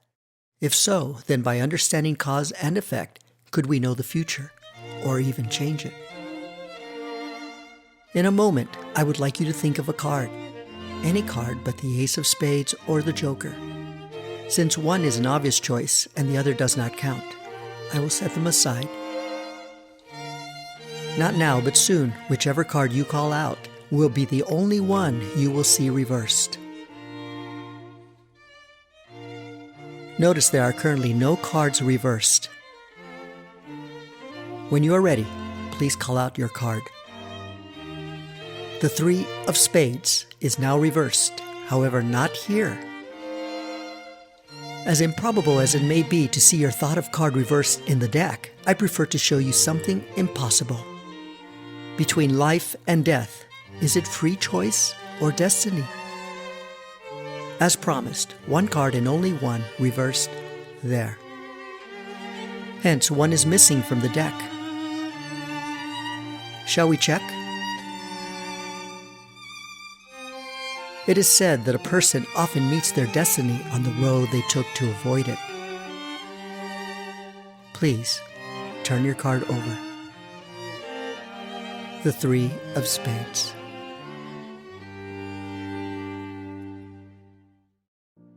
So I want to talk to you about taco. Yes. So I gotta ask, man, why? Why taco? Yeah, why is it called taco? It's like the bastard child of empanada. And then what does that mean, right? Sure. So one day I was busy with some magicians, and Louis Simonoff was off in the corner. Somebody made a comment that I can do the Mexican turnover because I'm Mexican, and I thought that was funny. And Louis Simonoff just rattled off, yeah, he does a nice empanada, which actually is Spanish translated into English, Mexican turnover, right? I thought that was funny. So the empanada routine, if you're not familiar with it, it's a sandwich effect, which is another definition for empanada. So it's got a Mexican turnover is the literal translation, and then the other definition that follows through is it's like a sandwich. So then taco is just another like sandwich effect, right? So there's no Mexican turnover. There's no Mexican in this, turnover. No, so it can't be called. No, but it's two things capturing another thing. So yeah. Well, it's a great trick. Bastard child of empanada. The bastard child of empanada. Hey, and we can name it whatever we want. Well, right? we name it. Well, you mean it literally, though. It's not a curse word. No, it literally is the bastard child. It literally is. Yes. Yeah. So how do we get started? All right. So in the beginning, I have a script which we'll be doing. I look for the ace of spades and the joker to pull out. But what I'm really doing is I'm calling one joker as well to the top. Okay. So while you pull out the ace of spades and the joker, if you get to one joker first, just call it to the top. So now I have one joker to the top. Okay. Yeah. So now you have a reason to actually look through the deck because you're pulling these out. So you told me earlier, we should probably also mention this, that the jokers have to be identical. They have to be. They have to be identical. So you should make sure that they are. All right. Okay. From here, I show them the ace of spades and the joker. I tell them, the ace of spades is obvious. I'm asking them to think of a card, any card, not now, but in a moment. And please don't think of the ace of spades or the joker because the ace of spades is common and the joker doesn't count. So I set these aside. Now what they don't know is that I just added a card. Mm-hmm. So what I do is I buckle this to get a break. I put one card on top like that. I'm showing these two cards. And I just drop the joker down and I coalesce these two. And I grab this with the other card, which is the joker. And I drop it on top. I pick these up, square them, put them off to the side just like that. So it's all ready. Okay. So we have the joker on top from the call. And yes. You're asking somebody to think of a card, but except the ace of spades, it's too common. Everybody says the ace of spades, and the joker doesn't count. And the joker doesn't count. So now, just like the Ascension, I do this little bubble thing to get... Bubble break. Bubble break, yeah. To get this break as I'm showing these. Showing these, and then once you got the break, you can set the ace right on top like that. And drop the joker. As you move it over to the side, you're coalescing the ace with the top card. I see. Now you come and grab those two cards as if they are one and drop it on top. And I like to do this. There's something nice about flashing the back again because they don't think that there's a card in between. And it's so free. And then just kind of just leave it there by itself. Okay. And the attitude should be like, it doesn't mean anything to me, right? You don't care. But really, it's there. This is the main part of the trick, right? At the end, I tell them, well, not now, but soon. I'm going to have you call out any card, and it will appear, reversed. And it'll appear reversed, the only one reversed. I don't say deck; I just say reversed. And then I lift up the deck like this, and I say, notice that there are no reverse cards at this moment. This is a conditioning. It's a proactive conditioning, and you'll see what it's for in a moment. So they see that I'm spreading the deck with the backs showing towards them. And I don't see any other cards. I just see just the backs. Okay, yes. Sure. I forgot.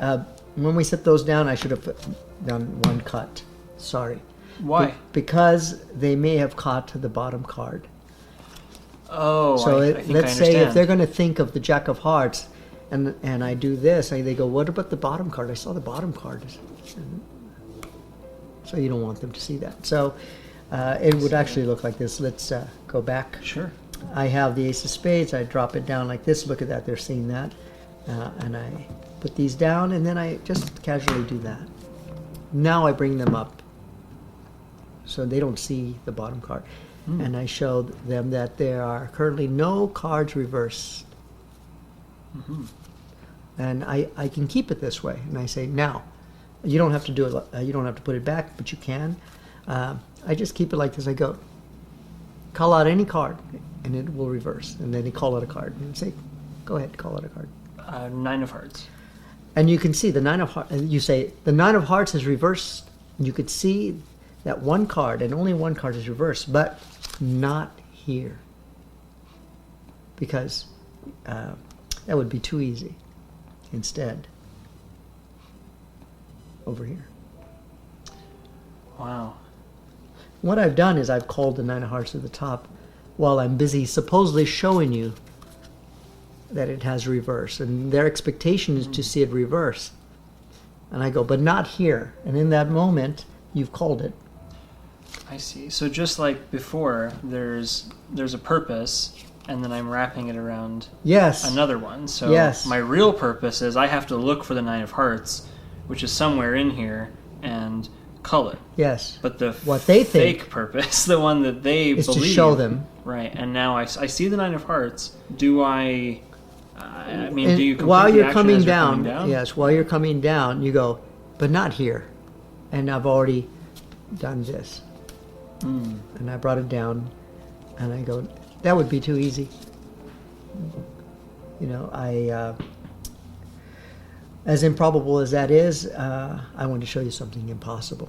And then I do this. Now, any suspicion that was here in that moment, because it starts to rise, is gone once you show them that. Right, because I suppose, I kind of think the trick is over, pretty much. Hopefully that's what they think, but there's still anticipation. Well, I want you to prove it. Like, I believe you, but I want you to prove that that's the 9. Oh, and I forgot, it's a good thing to put it to the front when you do that. Okay. It's much better, because it's aesthetically much prettier to see it towards them. Good to know. Instead of out here hiding in the corner. So you do that. At this point, you're just going to slowly pull out the joker and the ace. And the joker should be on your left side. But we made sure of that by the way we put everything together. You pick these up with both hands like this, so they get used to the left hand picking up with the deck. And you hold them in this position. At this point, you're going to get a break under one card. So I use the bubble break. And since my hand is down, it's hard to see it. So I've got a break right now. And I during the scripting, I tell them, as you can see, one card reversed. And this flashes these 2 cards just for an instant. Right? But that allows me to be able to do a big movement out and a movement back, so they don't notice the repositioning. So you never do this. I go out and back, and they will not notice so much that it's been repositioned to the top of the deck. Once again, not this, but this and that. And you're still holding the break on yes, the I'm top still holding card the break. Whole time. Okay. Yes. From here, I'm going to do something similar to what a second is. A second deal, you mean? Yeah, a second deal. But it's really, I just call it a drop switch. Right? So I come here like this, and I drop these 2 cards, and one of them is switched, one of them is still true. So this is the one that's been switched, and you can see it's now their card. And what's actually happening is I'll just use one card instead of the ace. Is I'm doing that. So I put this one right on the corner, right here. So that way there's less friction and pressure holding on to the second card. It allows me to release it very easily without pinching it. And I try not to hold it this way, but as close as I can, so it'll be similar when it drops. And I move my left hand away. Once again, I put the joker with the break. I mean, the nine of hearts has the break. The joker goes right on the corner here. I'm going to move my left hand this way, to the left. And this should drop straight down, and you should try aiming to make the same picture as where they imagine it started, like that. You definitely don't want it to drop this way, or over here, because people tend to keep the same picture that they started with, and if it stays the same picture, then it doesn't distract them from following the line that they are expecting. First picture and last picture match. Here we go. I see. So. Yep. Try not to let it drop far away. The first picture and the last picture should match. So I have the cards separating sometimes. Is there a way to fix that? Yeah. So what I usually do is I have, let's say I just have one card. And I have my thumb here, right? And my thumb helps to secure the positioning because I follow it all the way through with my thumb. In this case, I'm using two cards, and it's my thumb on top of the... I see. So it's more hidden. Yes. With two cards. Well, with two cards, what you have is one true and one false. But they're expecting both to be true, so it leans more towards the truth. And that really helps a lot.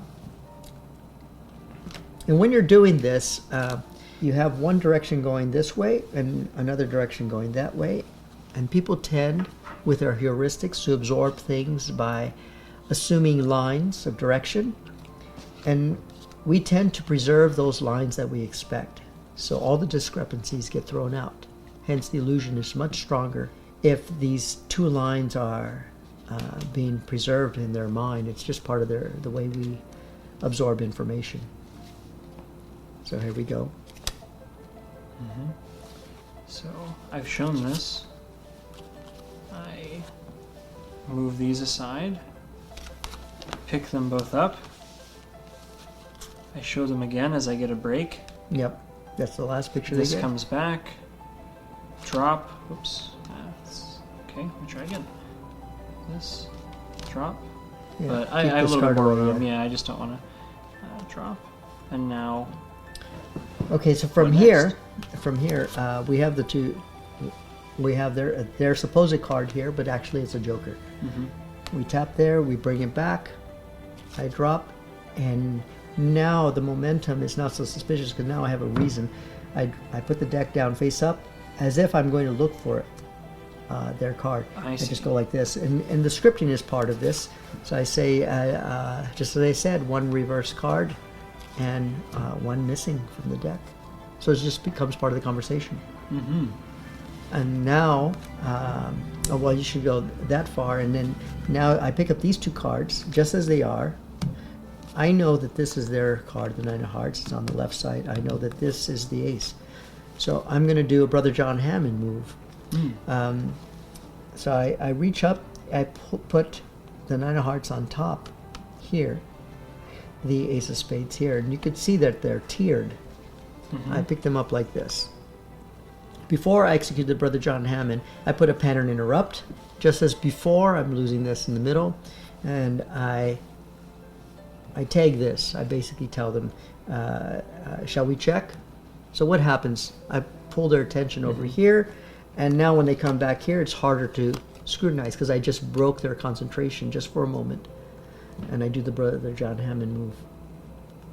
Okay. So I have the thought of card in my left hand. In your left hand, yes. On the table, there is a joker that the audience at this point presumes is their card. Hopefully, yes. Is their card. Is their card, yes. I come over. Here, let me just get this out of the way for a second. I come over, and my left hand goes on top. My right hand goes like this, and now I tiered, have this sort of tier. Right. All right, so now they're scrutinizing. Yeah. And I want to break that pattern so that way it's easier for them. It's easier for you not to be to execute the subterfuge without so much focus. So all you have to do is just say, let's check. And that's enough. They'll be looking over there because that costs attention. Then you come back and you do the Brother John Hammond move. Can you explain the Brother John Hammond thing? Yeah. So basically, you've got the 9 of hearts on top, and they need to see the supposedly the same cards that they assume that are holding the middle card.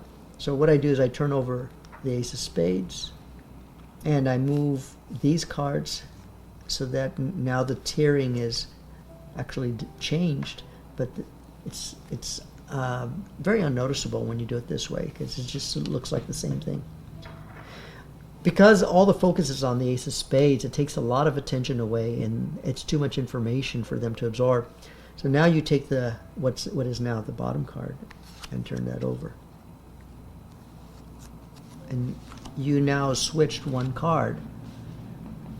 Because they saw the Joker and the Ace of Spades as the only other 2 cards there, they don't know there was a switch. Then they can't imagine this card was switched, so that works well. Now you have that card sitting over there. You reach up and give them what you told them you were going to give them, which is that let's inspect the deck. So here I'm looking as if I'm looking for the 9 of hearts, right? And I show them that there's definitely no 9 of hearts in the deck. Right? And I put this down, and then I have them turn over the card. Like that. And now I change religions. Yes. And usually I say between life and death, blah, blah, blah. And you can end it this way. And you could, as an extra plus, now I didn't warn you on purpose, you could say, so between life and death, is it free choice or destiny? And I had called all the 9s. They were supposed to end up like this. Like that. So then you could show that. And that's just an extra thing if you want to throw it in. Oh, I see. So since I chose the 9 of hearts, that's what I was thinking of. When you're showing me that there's no 9 of hearts in the deck. That there's no 9 of hearts in the deck. I'm calling all their other 9s. You're very sneaky. Yes. Yeah, so I'm just showing that there's no other 9s, and I'm calling them like this. And when I get here, I put them in my cop position like this. I turn over the deck. I give it a cut, and you can see that they're all in the middle. I see. So you may have to go over that with me just one more time. So I've culled the cards, and all right, I'll put them back in. But. Okay.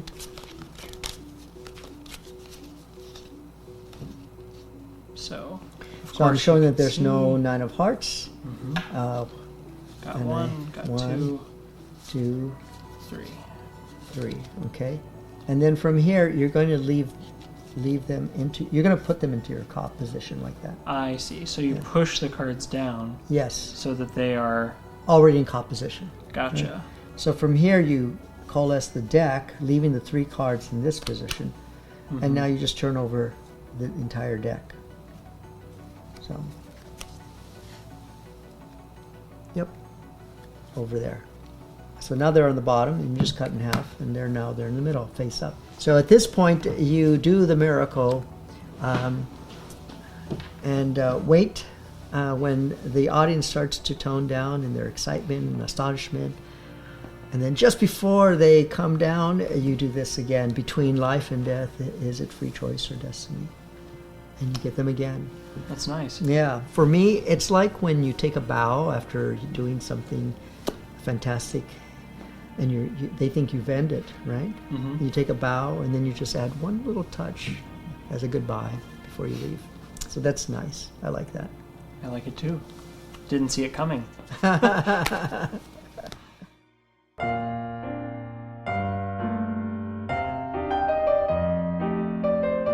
Time travel to the past, with insight to the future, yet never indelible and always distorted, is memory. I reminisce. Being in the crib, holding a bottle, wrapped in blankets, while Mom is leaning over teaching me to whistle, just last year. Flying kites, playing marbles, eating ice cream, and my big brother saving me from bullies. Climbing trees, smelling colors, picking apples with Grandpa and his crumpled hat. Oh yes, bad memories too. Such bewildering, complex impressions of a former self, all tucked away. Some accessible, some deeply buried. When the urge comes, by choice or by trigger, old friends revisit. As beguiling muses of a tainted archive, blessed and burdened with new experience, the story must revise. I know it must. Yet rarely, if ever, do I notice.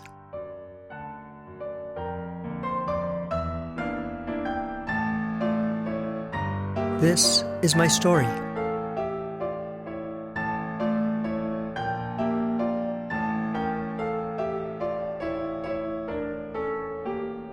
I reminisce. My first kiss, the love I felt, still feel, and hope to keep on feeling. Running on empty with no one to turn to. Being understood by the most special person ever. And some things forgotten. Now remembered. This is my story. I continue to collect and save more pictures. Time slows down. I've done a lot. Old friends revisit to remind me so. Please, cut the deck into 4 piles.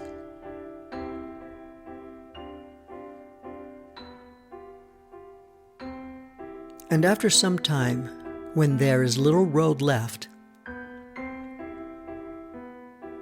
I will have amassed a great album to reflect upon. Then pause, gazing backwards for a moment, to proudly proclaim, I was here. And that is my story. I think it's time to talk about passing through. Okay. So we have to start out with aces on top. By your favorite method, just bring out the aces, Okay. My method is going to be removing them from the deck as I talk to you. Okay. Does the order matter? No, it doesn't matter. Okay. So you got the aces on. And put them on top. And they need to know that they are definitely on top. Mm-hmm. And then one by one, we're going to put them return them to the middle of the deck. Mm-hmm. In different locations. So they see that I take it out, I show the card. I'll do it again. I take it out, show the card, and I riffle and put it in. Take the card out, I show it, riffle, put it in. That way they see definitely that they're going in different spots, right? I take the card, the third one, I don't show it on purpose, and I riffle. Okay? At this point, as if I forgot to show them, I show them, but I turn my hand. And now what I've done is I've actually released where I was riffling, and I'm holding it right above the next ace. Okay, and then from my point of view, I can see that where I'm inserting it. They can't see that I'm not really putting it in a different location in the deck. I'm really putting it just above the other ace, but I'm holding it with a slight break so it looks like it's in between a different location. When I do that, I have my hand on this side covering, otherwise they would see that. If they see that, that can be a tell that would give it away, so I hold it in front. But they definitely can see that it is in 3 different places, but one is false. From here, I turn the deck down this way, and I pull the top card over. This is so busy that you can actually release the break now. So it's all coalesced, at least these 2.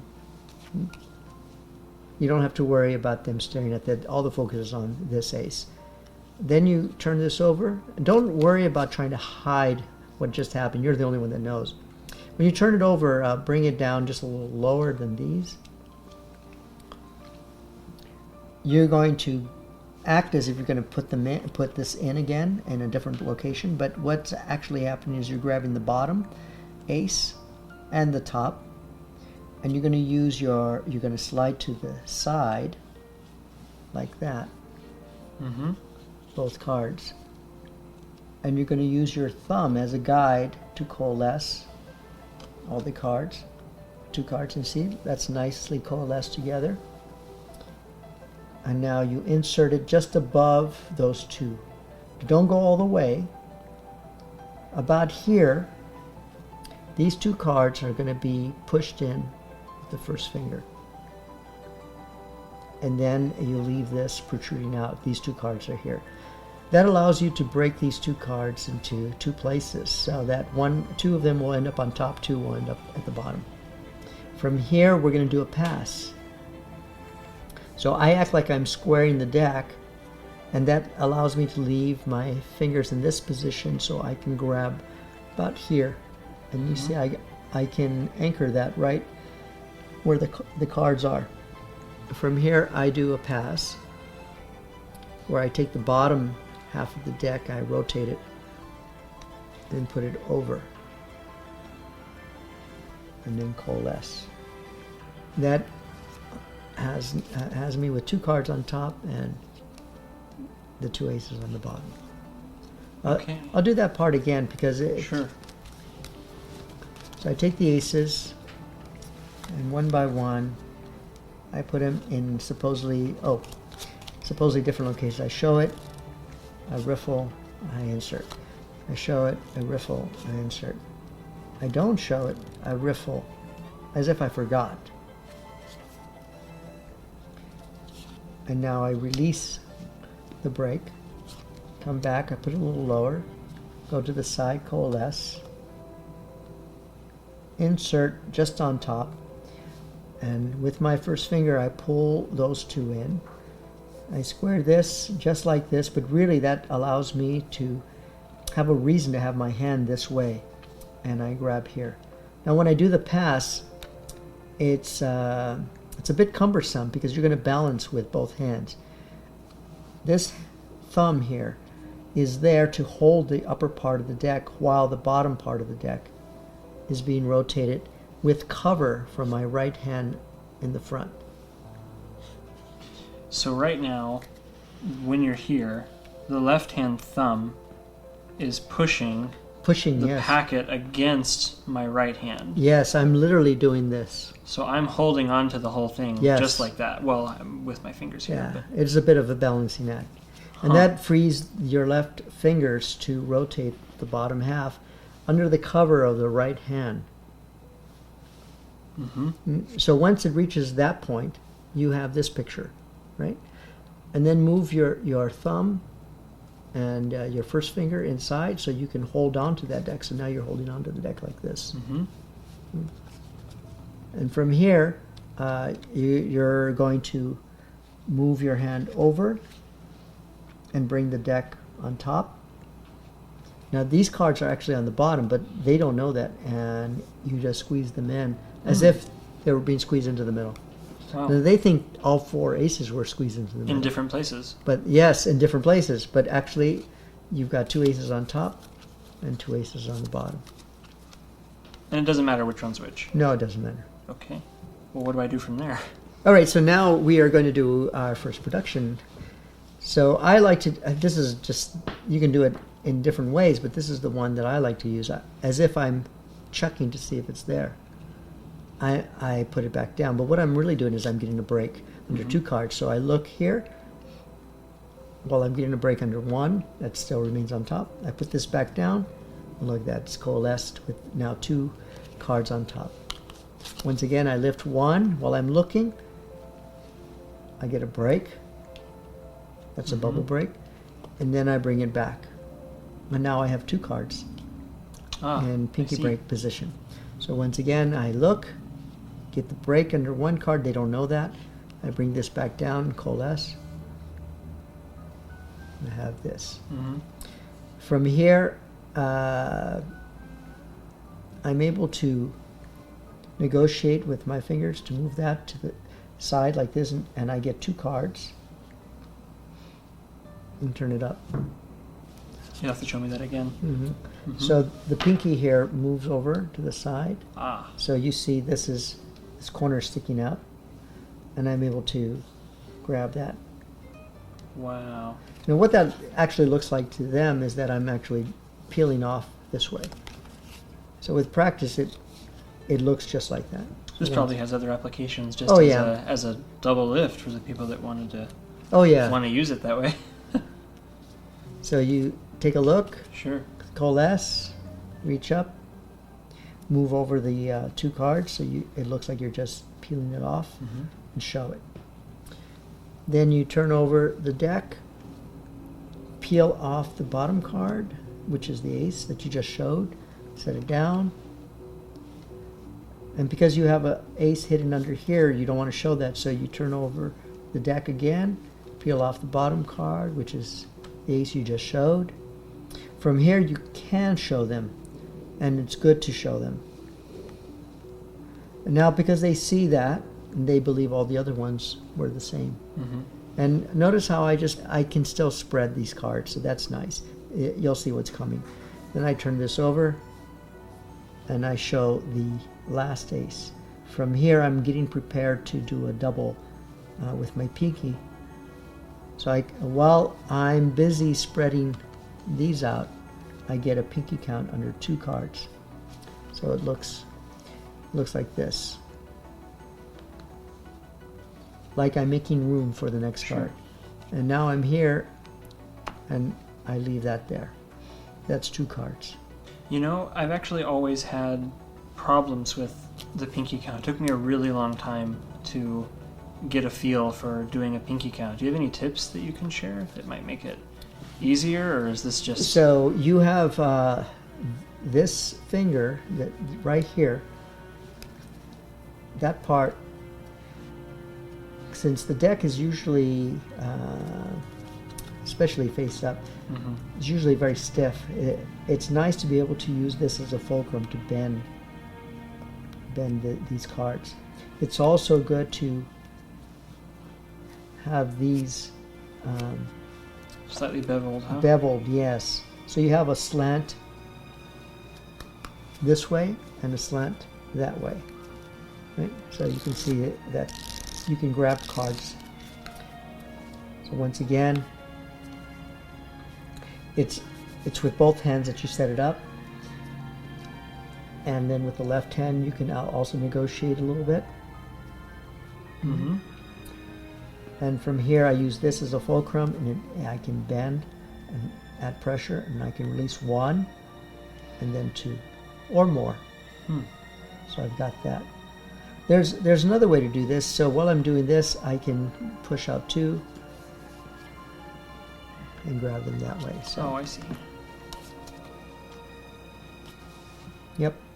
I prefer the pinky count because it's more hidden. This one depends on the distraction. Okay. Yeah. So you come over and drop the double on top of the doubles there.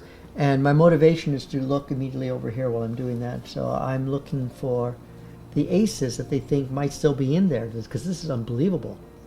Yeah. Yeah. So I show them the entire deck like that.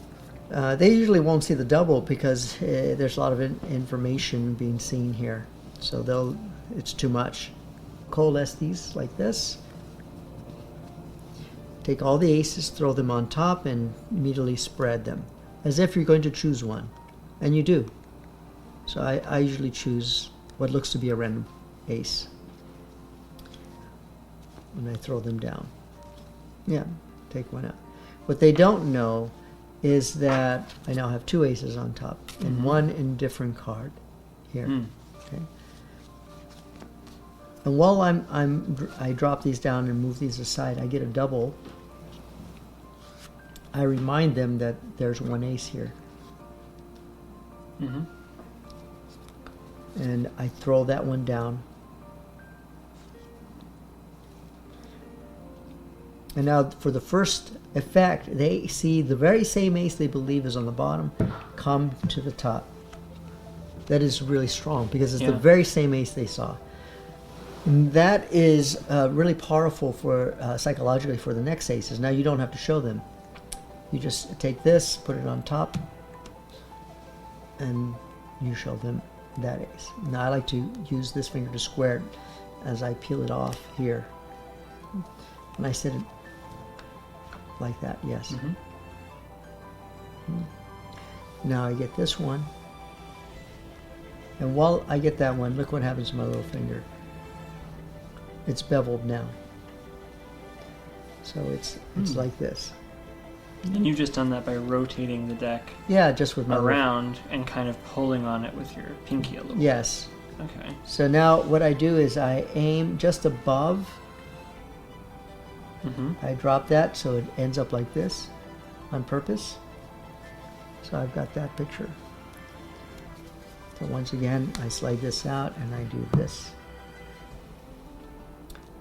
I pick this up, I put it right on top of my hand, actually where it needs to be copped, that one card, and I peel off the top card, and that's the ace. Yep. From here, I take what they think is the last ace, I put it directly on top. I keep the card that is in my cop position as I show the bottom, as like it hasn't happened yet, right? So you really have to make sure that because I just tried. And yes. I noticed that you have to capture it. Yeah, you really have to make sure that it's in that below. cop position. Yes. Yeah.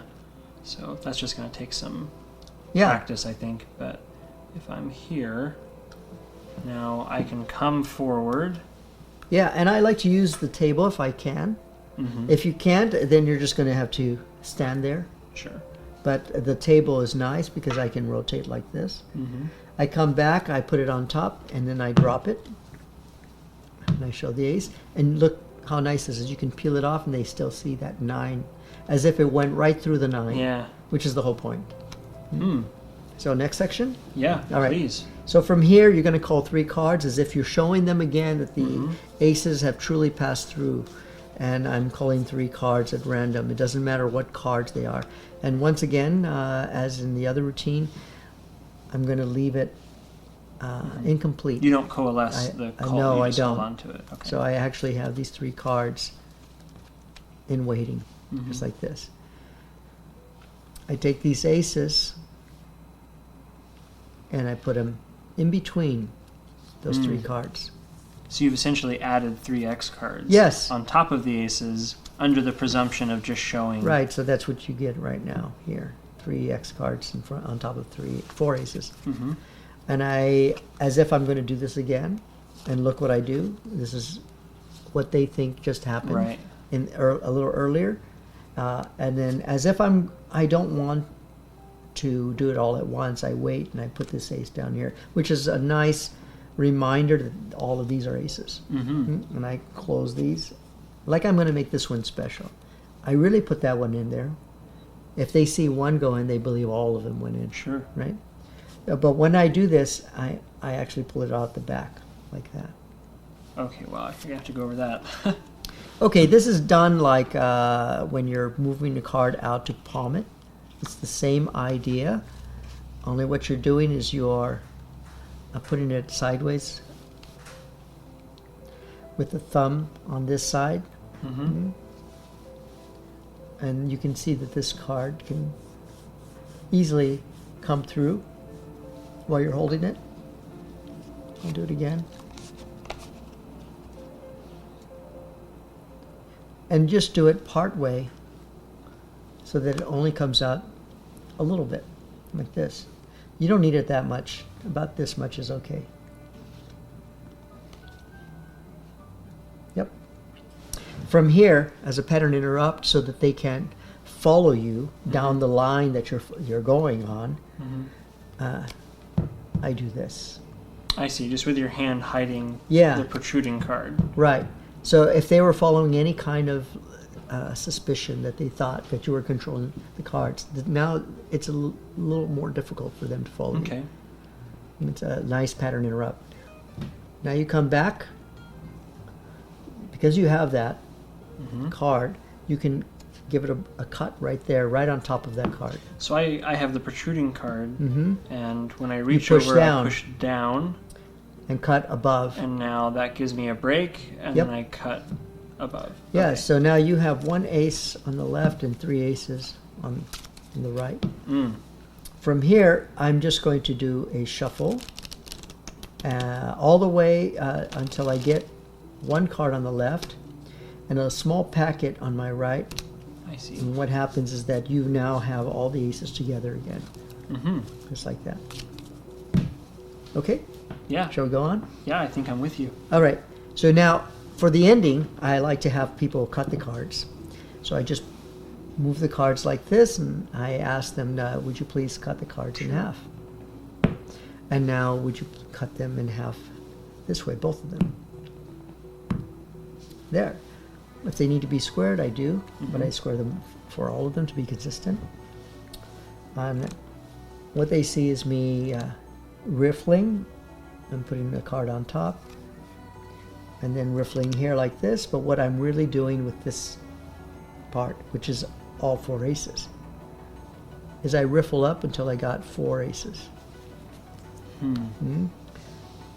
Because of the conditioning in the first part of riffling, it's not as suspicious to see me riffle the 3rd time. Right. And this is a conditioning. Then I come down here like this, and I riffle up, and I can see I got 4.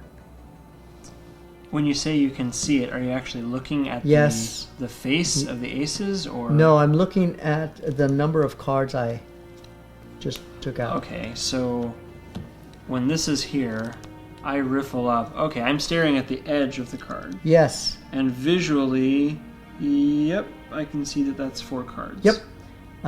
Some people like to put a bend on the cards. I prefer not to, since I can do this. Sure. Now, I put this right on top here, slightly outjogged. Sure. Which looked exactly like what I did earlier. And what this allows me to do is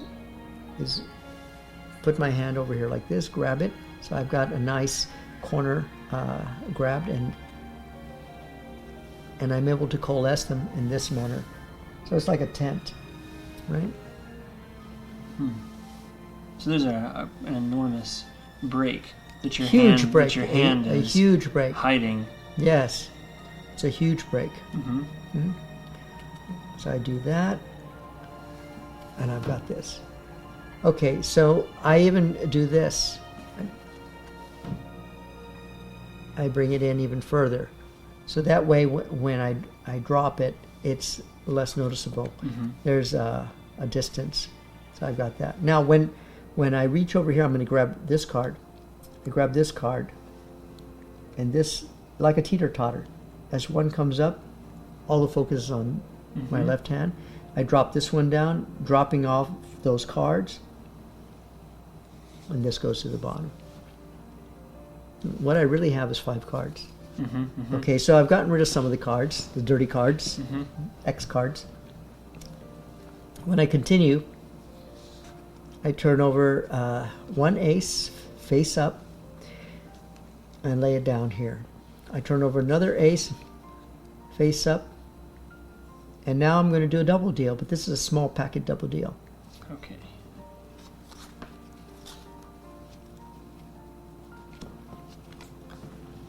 And the small packet double deal is done similarly to the, well, we haven't gone over double deals yet, huh? So, well, we have. No. Oh, yeah, we did with the big packet. Sure. All right, so the small packet double deal is similarly, but it's not using any of the left hand to do the work, which is the difference. It's all with the right hand. And this requires 4 points of contact, not 3. So I do I'm going to show it to you first. There it is, right there. And I already stole the card. Wow. And I can finish in a similar way. It looks all the same. But let me show you what was actually happening. So you have one indifferent card. I turn over the first card as a conditioning, I lay it down. I turn over the second card, and now I am somewhat of a distance here. And I'm going to do this.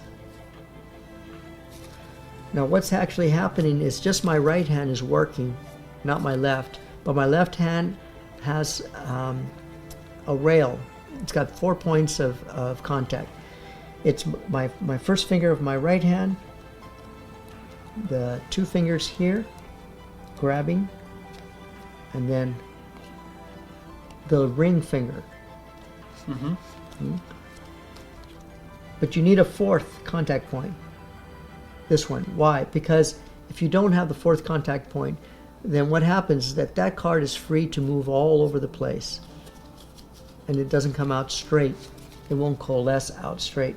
But with that 4th contact right here on top with the left hand, you can square the card as it comes out.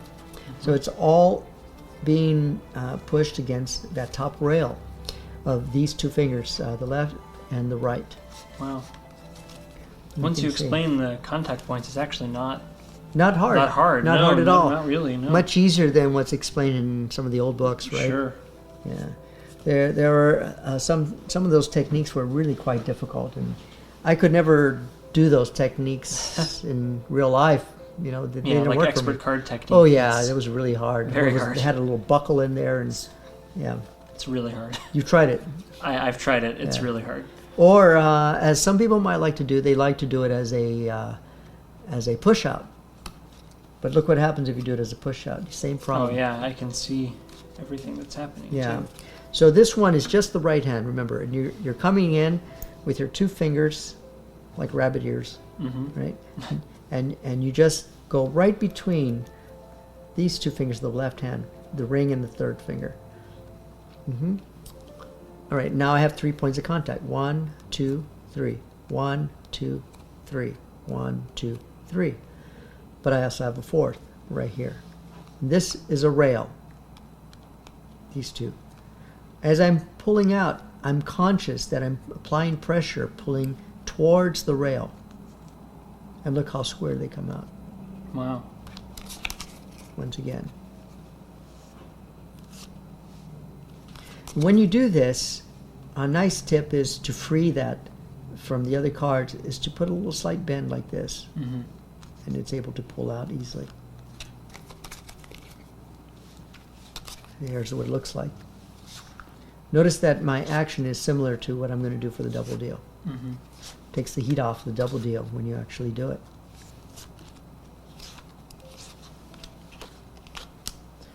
Voila.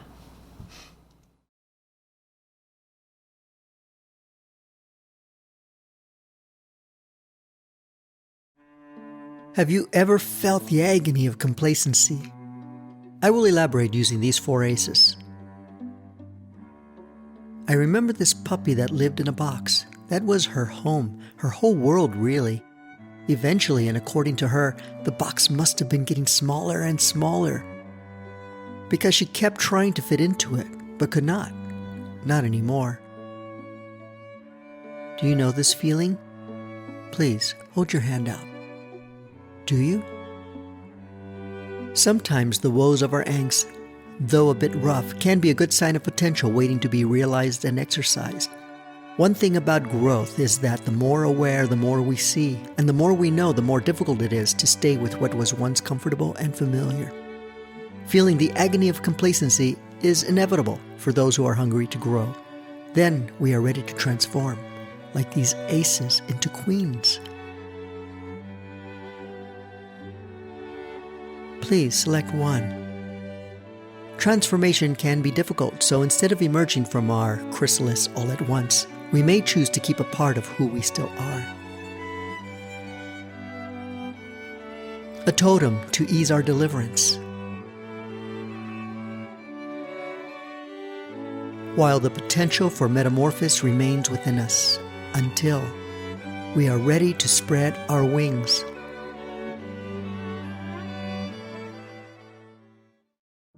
Chrysalis. Yeah, it's a very script-heavy routine. Very script-heavy routine because it was necessary. It was the script that actually solved the problem of having a leftover, was it queen or ace, depending on which one you're looking at. Sure. So what do you do with that extra card? Do you get rid of it for the cleanup? It was problematic. And then the answer came to me when I remembered texting a friend, and I realized that could be the script and the reason for this leftover card. And then so I turned what was a problem of the leftover card into part of the routine. So now it made the routine, I think, stronger because of that. Now I don't have to work so hard to clean it up. I think it's good. I mean, I feel like most people that know you think that sleight of hand is kind of the only tool that you use. No. And they couldn't be more wrong, I don't think. No, yes. So the script is definitely the answer for this one. Without the script, it probably wouldn't be as strong. I also like the power of a transposition. You know, I like the feeling that people get when they see two cards transposed, but I wanted to give reason to it, not just, look, see that card? Watch what I can do, Mom. Yes. And the script is there for that reason. It has emotional content that is very real and something that I truly wanted to say to my friend. I had no idea that it would be turned into an effect, be used for an effect. So it's very, very close to my heart. I really mean these words. So now when I meet somebody for the very first time, I can actually perform this piece. It is a piece that I created as a one-off, if that's the only piece you're going to do. Yeah, and you can do it in their hand. So I have a shuffled deck. You have a shuffled deck? No, it can be completely shuffled. No preparation. Wow. No, it could be completely shuffled. I mean, completely shuffled beforehand. Sure. So this is starting with a messy deck. And now I turn over the deck, and I'm going to supposedly pull out the aces. But before I do that, I pass one ace on purpose. Now, because they don't know what you're looking for, you can show the ace that you pass. Then they don't even realize it. You skip it, and then you call the queens while you're looking for the aces. So you pull out the aces while simultaneously calling all the queens. Okay. And because you passed that first ace, you can go through the entire deck in order to check out all the queens and make sure that they are called to the top. Now I'm not going to reach all the aces because I left one there. And I look at the top. I see these queens. Now they have to be in order. So what I'm going to do is I'm just going to casually put them in order, depending on how they look. It can be either a black queen or a red queen. If you have a red queen there, fourth position, just leave it there. And pull out the red queen and put it on top. If you had a black queen there, let's say it's like this, right? Everything's in position that it needs to be. What you need is this position. You need two of the same color in between, or like this. Same thing, two of the same color in between. And I mean, the audience is interested in you pulling out the aces right now. Yeah. So it's important to know this is happening within literally seconds. What you're doing is you're pulling one card out and moving it into this position. I mean, if it was like this, you're pulling one card out and moving it into this position. If it's already in this position, you've got it. Perfect. So this is nice because all you're doing is pulling one card out to put it in position. So if they are ever mixed up like this, you're pulling one card out, put it in position. If they are like this, you're pulling one card out, put it in position. 50-50, basically. Yeah. So let's say I have it mixed up like this, and I see one red ace there, so I pull out a red ace to match on top.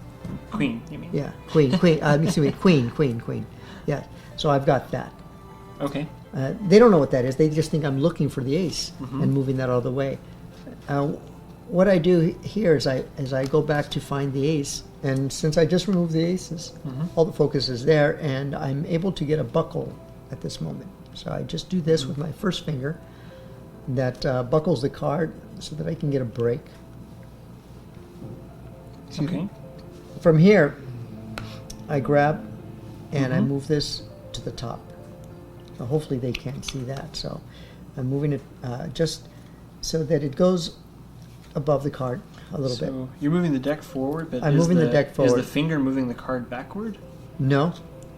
I'm moving the deck forward like this. And look at my thumb is covering here so they can't see that. Okay. So I have this position right now. The deck moved forward. And now I'm going to put my first finger on top here. Mm-hmm. I'm not going to move the card back.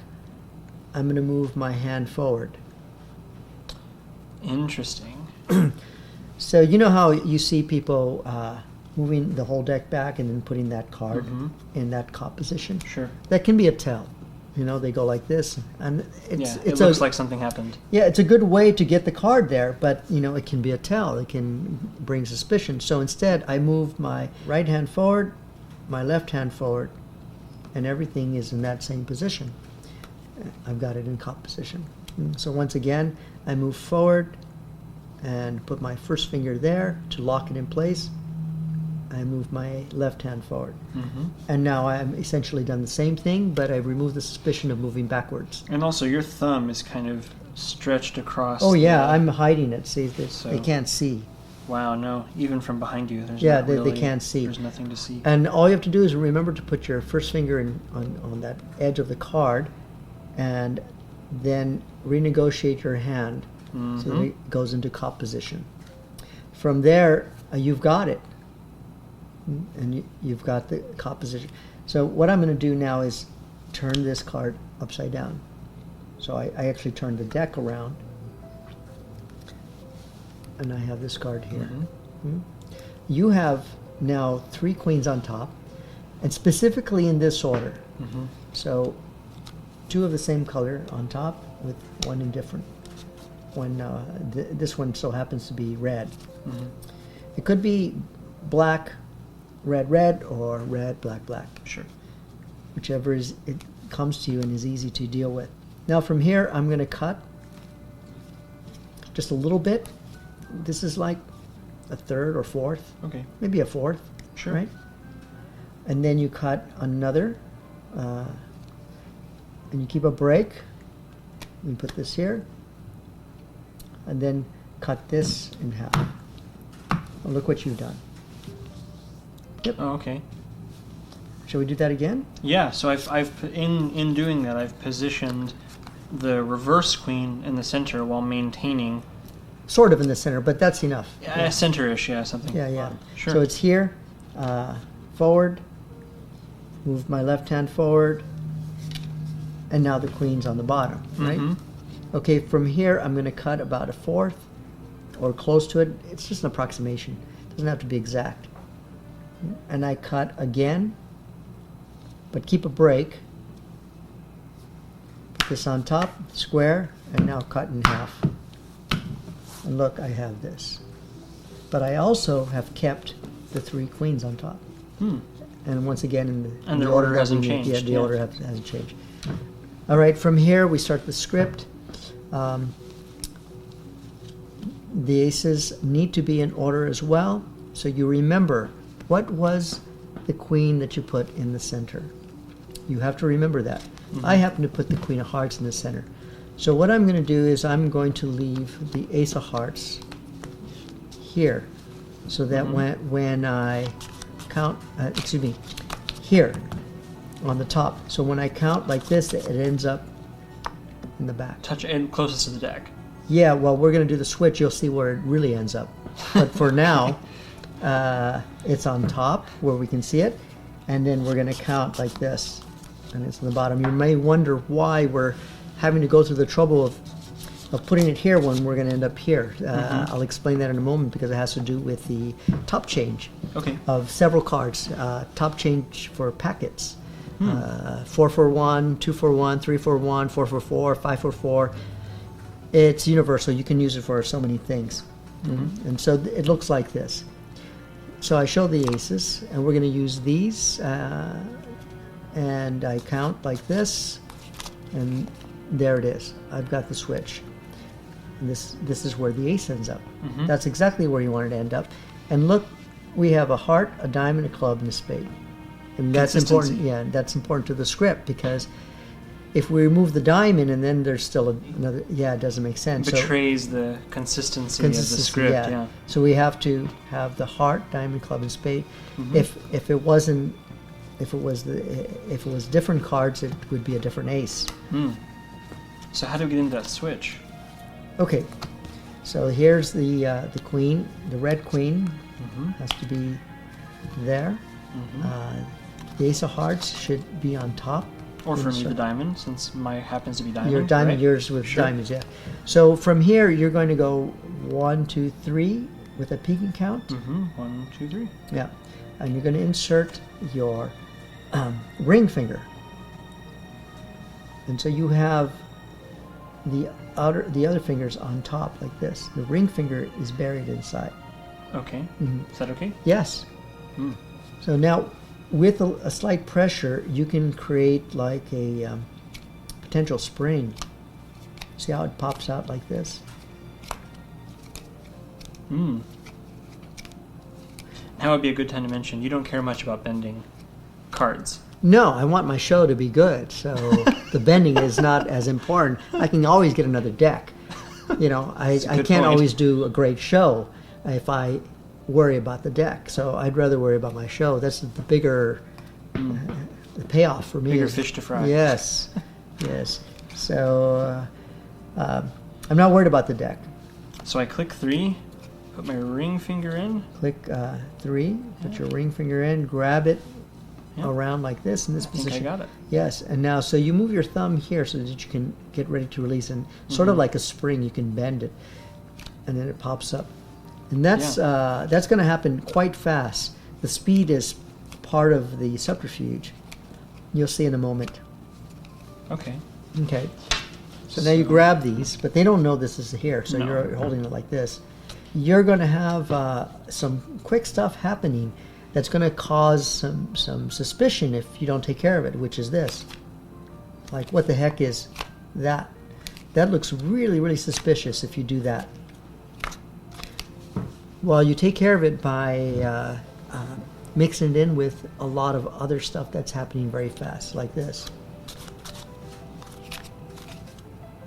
So it's like a preemptive strike. Yes. I kind of do this to get you used to it. Yep. And now I do Now it this just move. looks part of the whole. Yeah. Right.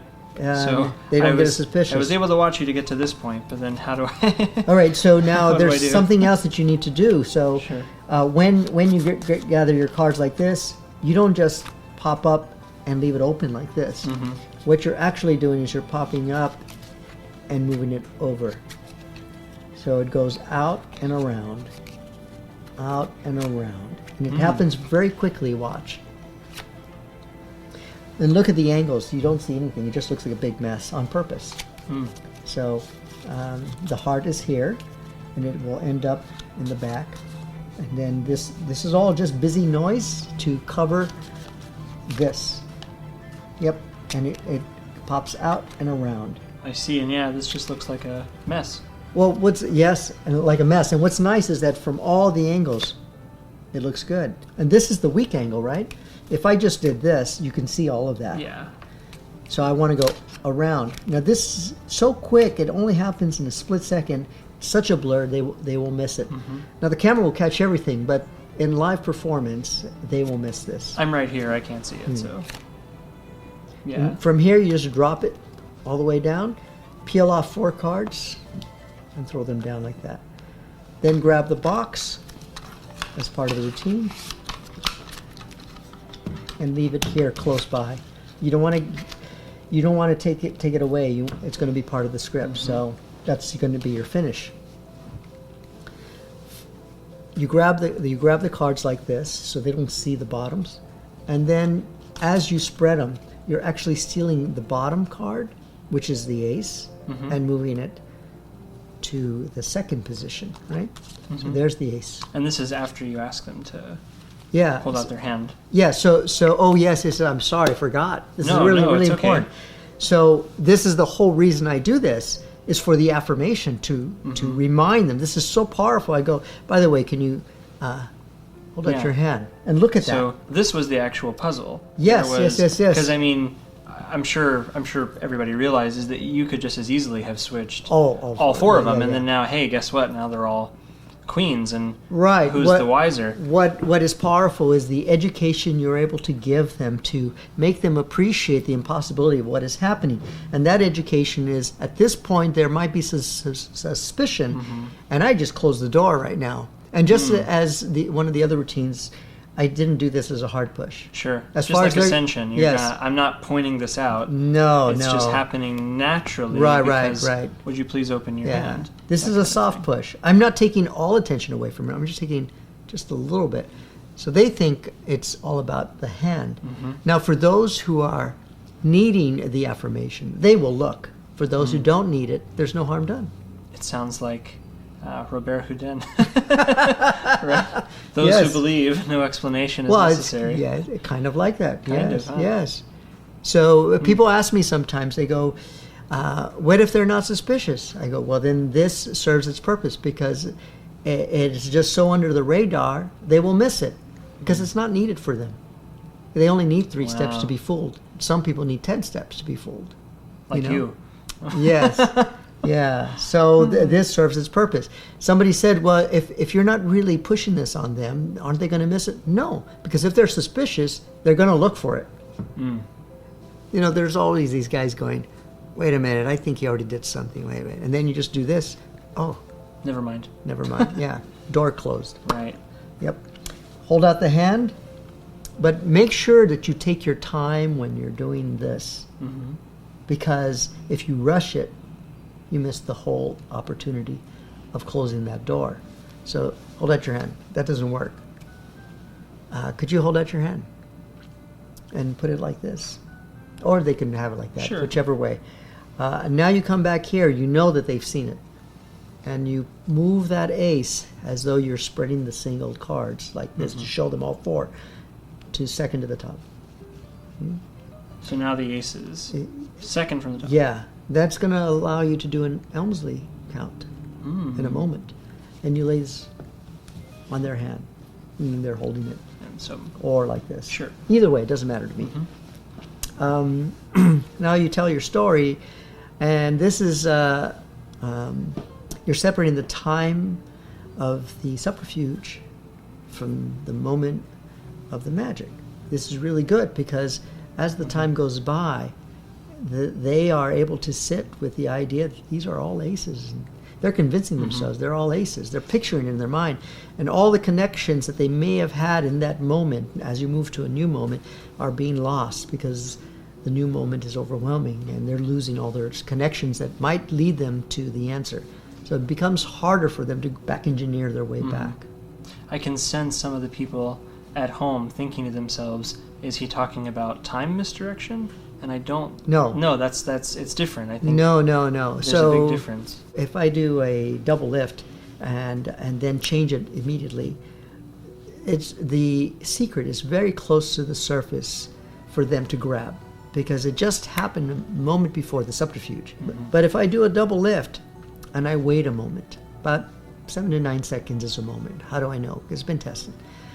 How many things can they remember in that moment? About 7 to 9 things. So if you go to a new moment, this is short-term memory, they're going to have to make room for that new moment to remember things. So they're going to release all their memory of those incidentals and all those connections which would allow them to grab the secret easier are gone, and now they're in a new moment. They can't trace their way back. Now to go even further, you have that double lift. I could turn it over now and it'd still be pretty amazing, but if I show them the card, turn it over, set it down, put it towards them, now I wait a couple of moments, maybe about 16 seconds, so that's 2 moments, and then I have them turn it over. Well, now I've separated in time and space. I see. Yeah, so that's what I'm doing here.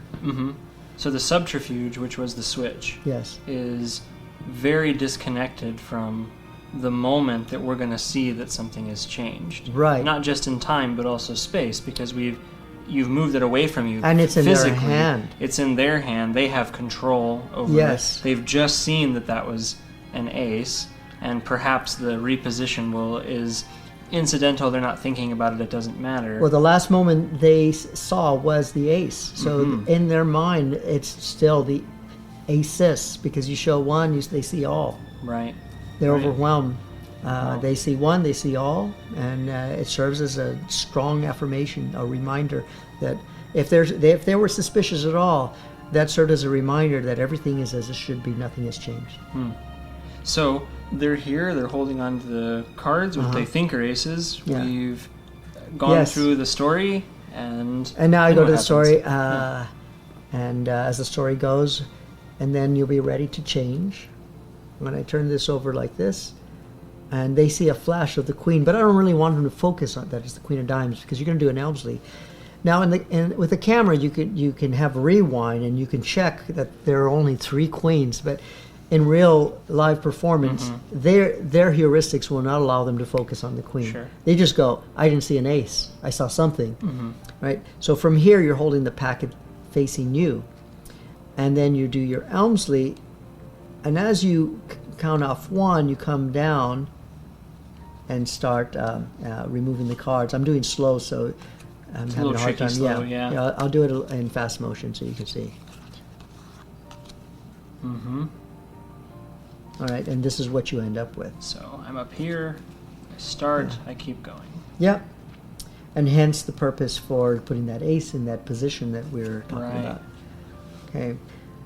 From here, you're going to peel that card off, and you're going to do a bottom deal, kind of, but you're going to throw the bottom card. So it goes like this, and I'm going to throw the bottom card. See that? But it looks altogether like I'm just throwing a whole bunch of cards, when actually one of them was shown twice. It's very convincing. I mean, it is, I think. I see them once, and then I pretty much immediately see them, a second time. Yes. It's quite nice. So once again, and they believe they saw. And because of the positioning, I'm seeing a flash of red twice and a flash of black twice. So it's all and they are consistent. not. They are amazingly, they are not focused on whether it was a diamond or a heart. So how are you doing the bottom? I suppose the bottom deal in this case. Okay, so it's like a bottom push out with the bottom finger. I mean, with the middle finger. So I'm rotating the card out like this, and this card is rotated out with the bottom finger.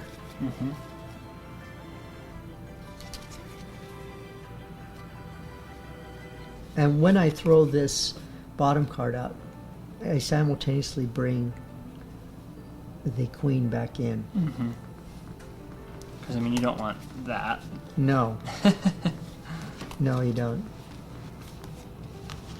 And see, what's great about this is you literally can flash that queen again, because their focus is on too much, and especially they're looking at that card that was just thrown.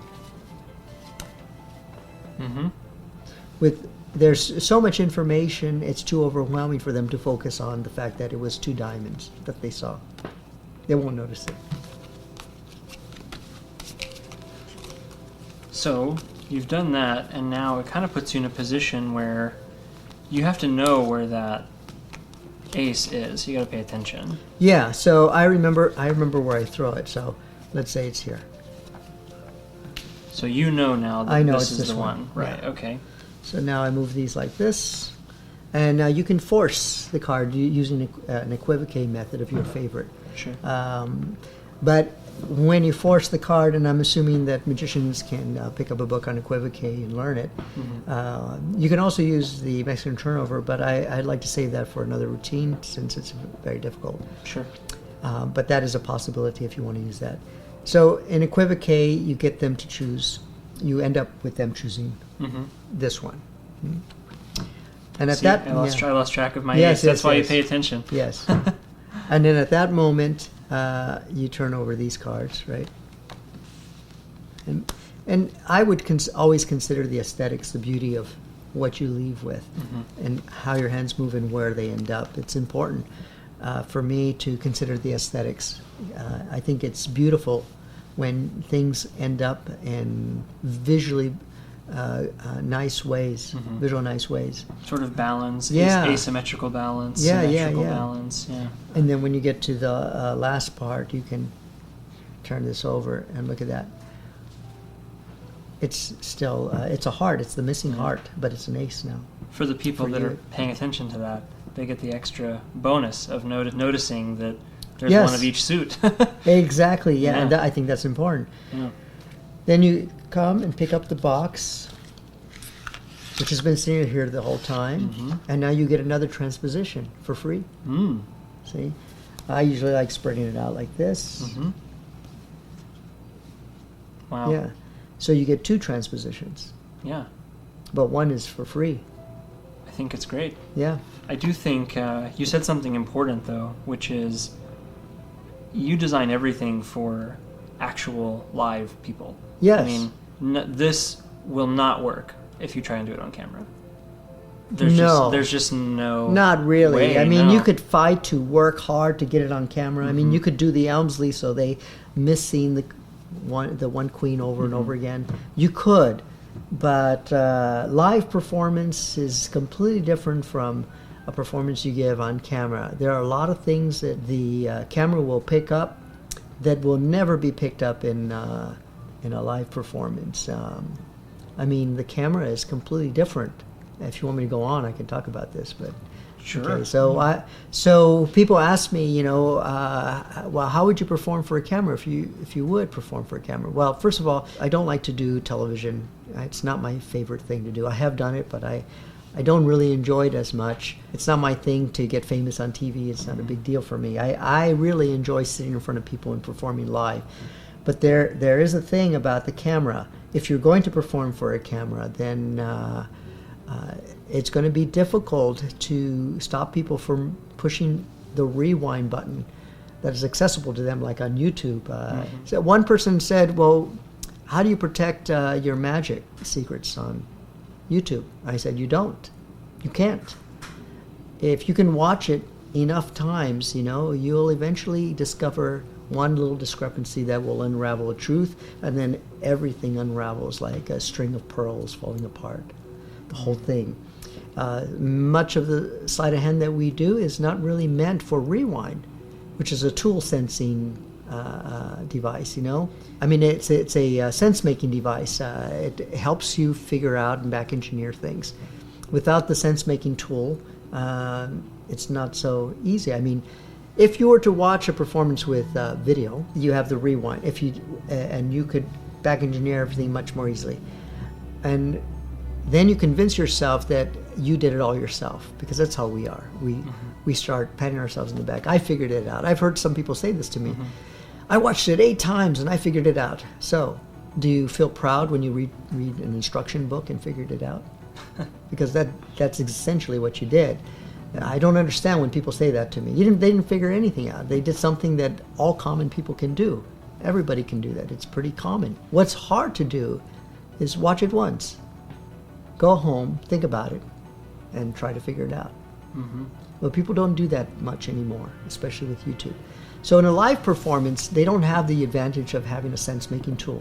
They walk away with the impact of that astonishment in their mind, with all the false memories that you put in place, with all the locks, with the affirmations, the reminders of impossibility, with all the subtle psychological ploys, all the overwhelming information, the scripting consistency, the nudges, just goes on and on and on, and the preset that they didn't see, the cleanup that they didn't see, and at the end, these false memories are viciously playing on their mind and becoming stronger and stronger as stronger false memories, and it turns into a legend. And then when they come back to you and ask you to do the effect, they tell you what the effect is, and it's even more astounding than what you first showed them. And then you say, oh, I remember that one. Yes. I don't feel strong today. Perhaps tomorrow. Yeah. Well, I just did that one for you. It's only for you. Yeah, that one's just for you. Well, and now people can share this with others. Yeah. Yes. Yeah. Oh, but I didn't finish talking about the camera. No, I guess not. So the camera tells a different story than what we see when we're actually watching it live, because the camera doesn't filter. The camera sees everything and records all the most minute things that you cannot catch when you're watching it live. Mm-hmm. And so the thing about the camera is that it's not capturing, it's not recording the experience that we experience when we watch it live. It's not. It cannot. You ask somebody who's seen somebody perform, and you say, "Did you see them do the pass?" And they go, "What are you talking about? I didn't see anything." So it makes you question, well, if you're shooting performance with a camera, should you shoot the pass or not? My feeling is don't shoot it, because that is not indicative of what they see in a live show. In their mind, they don't perceive it, they don't see it, it's out of their mind, it's not even there. So a full uncut performance of something live is not true. Totally different. It's not the experience. You're not recording the experience. The experience is a completely filtered look at what has happened. Completely filtered. Well, this is a very emotional script, so basically I'm talking about, have you ever felt the agony of complacency? And everybody can relate to this. When I do this, the story is far more important than the trick. But the trick is so supporting, they cannot imagine the trick without the story. So these are two things blended together, hopefully so strongly that they are married together.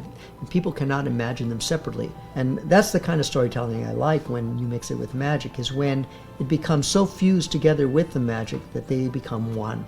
And it's very hard to do, but in this case I think this one does it.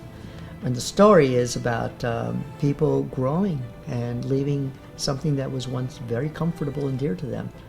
And they can relate to that because everybody has experienced having grown out of something and then not being comfortable with it anymore, but not realizing sometimes we're at that edge where we don't realize what's wrong. Like maybe you go to school, but you realize, well, I don't really need school. Or maybe you're not going to school, but maybe you realize I need to go to school. Whichever way. Or you have to leave home and your parents don't know how to let you go because they still see you as the child, and you're already grown up, but you have to leave. It's always hard for many parents to get out. So when you come to them and they say, show us a trick, and they are looking down here to see your hands do all the tricks, it's really wonderful when they're looking at you and they're listening to you, and then you see their faces light up because you just touched their heart, and they just go, and even you can make them cry. So now this goes beyond just trick. You're doing stuff that can change people's lives.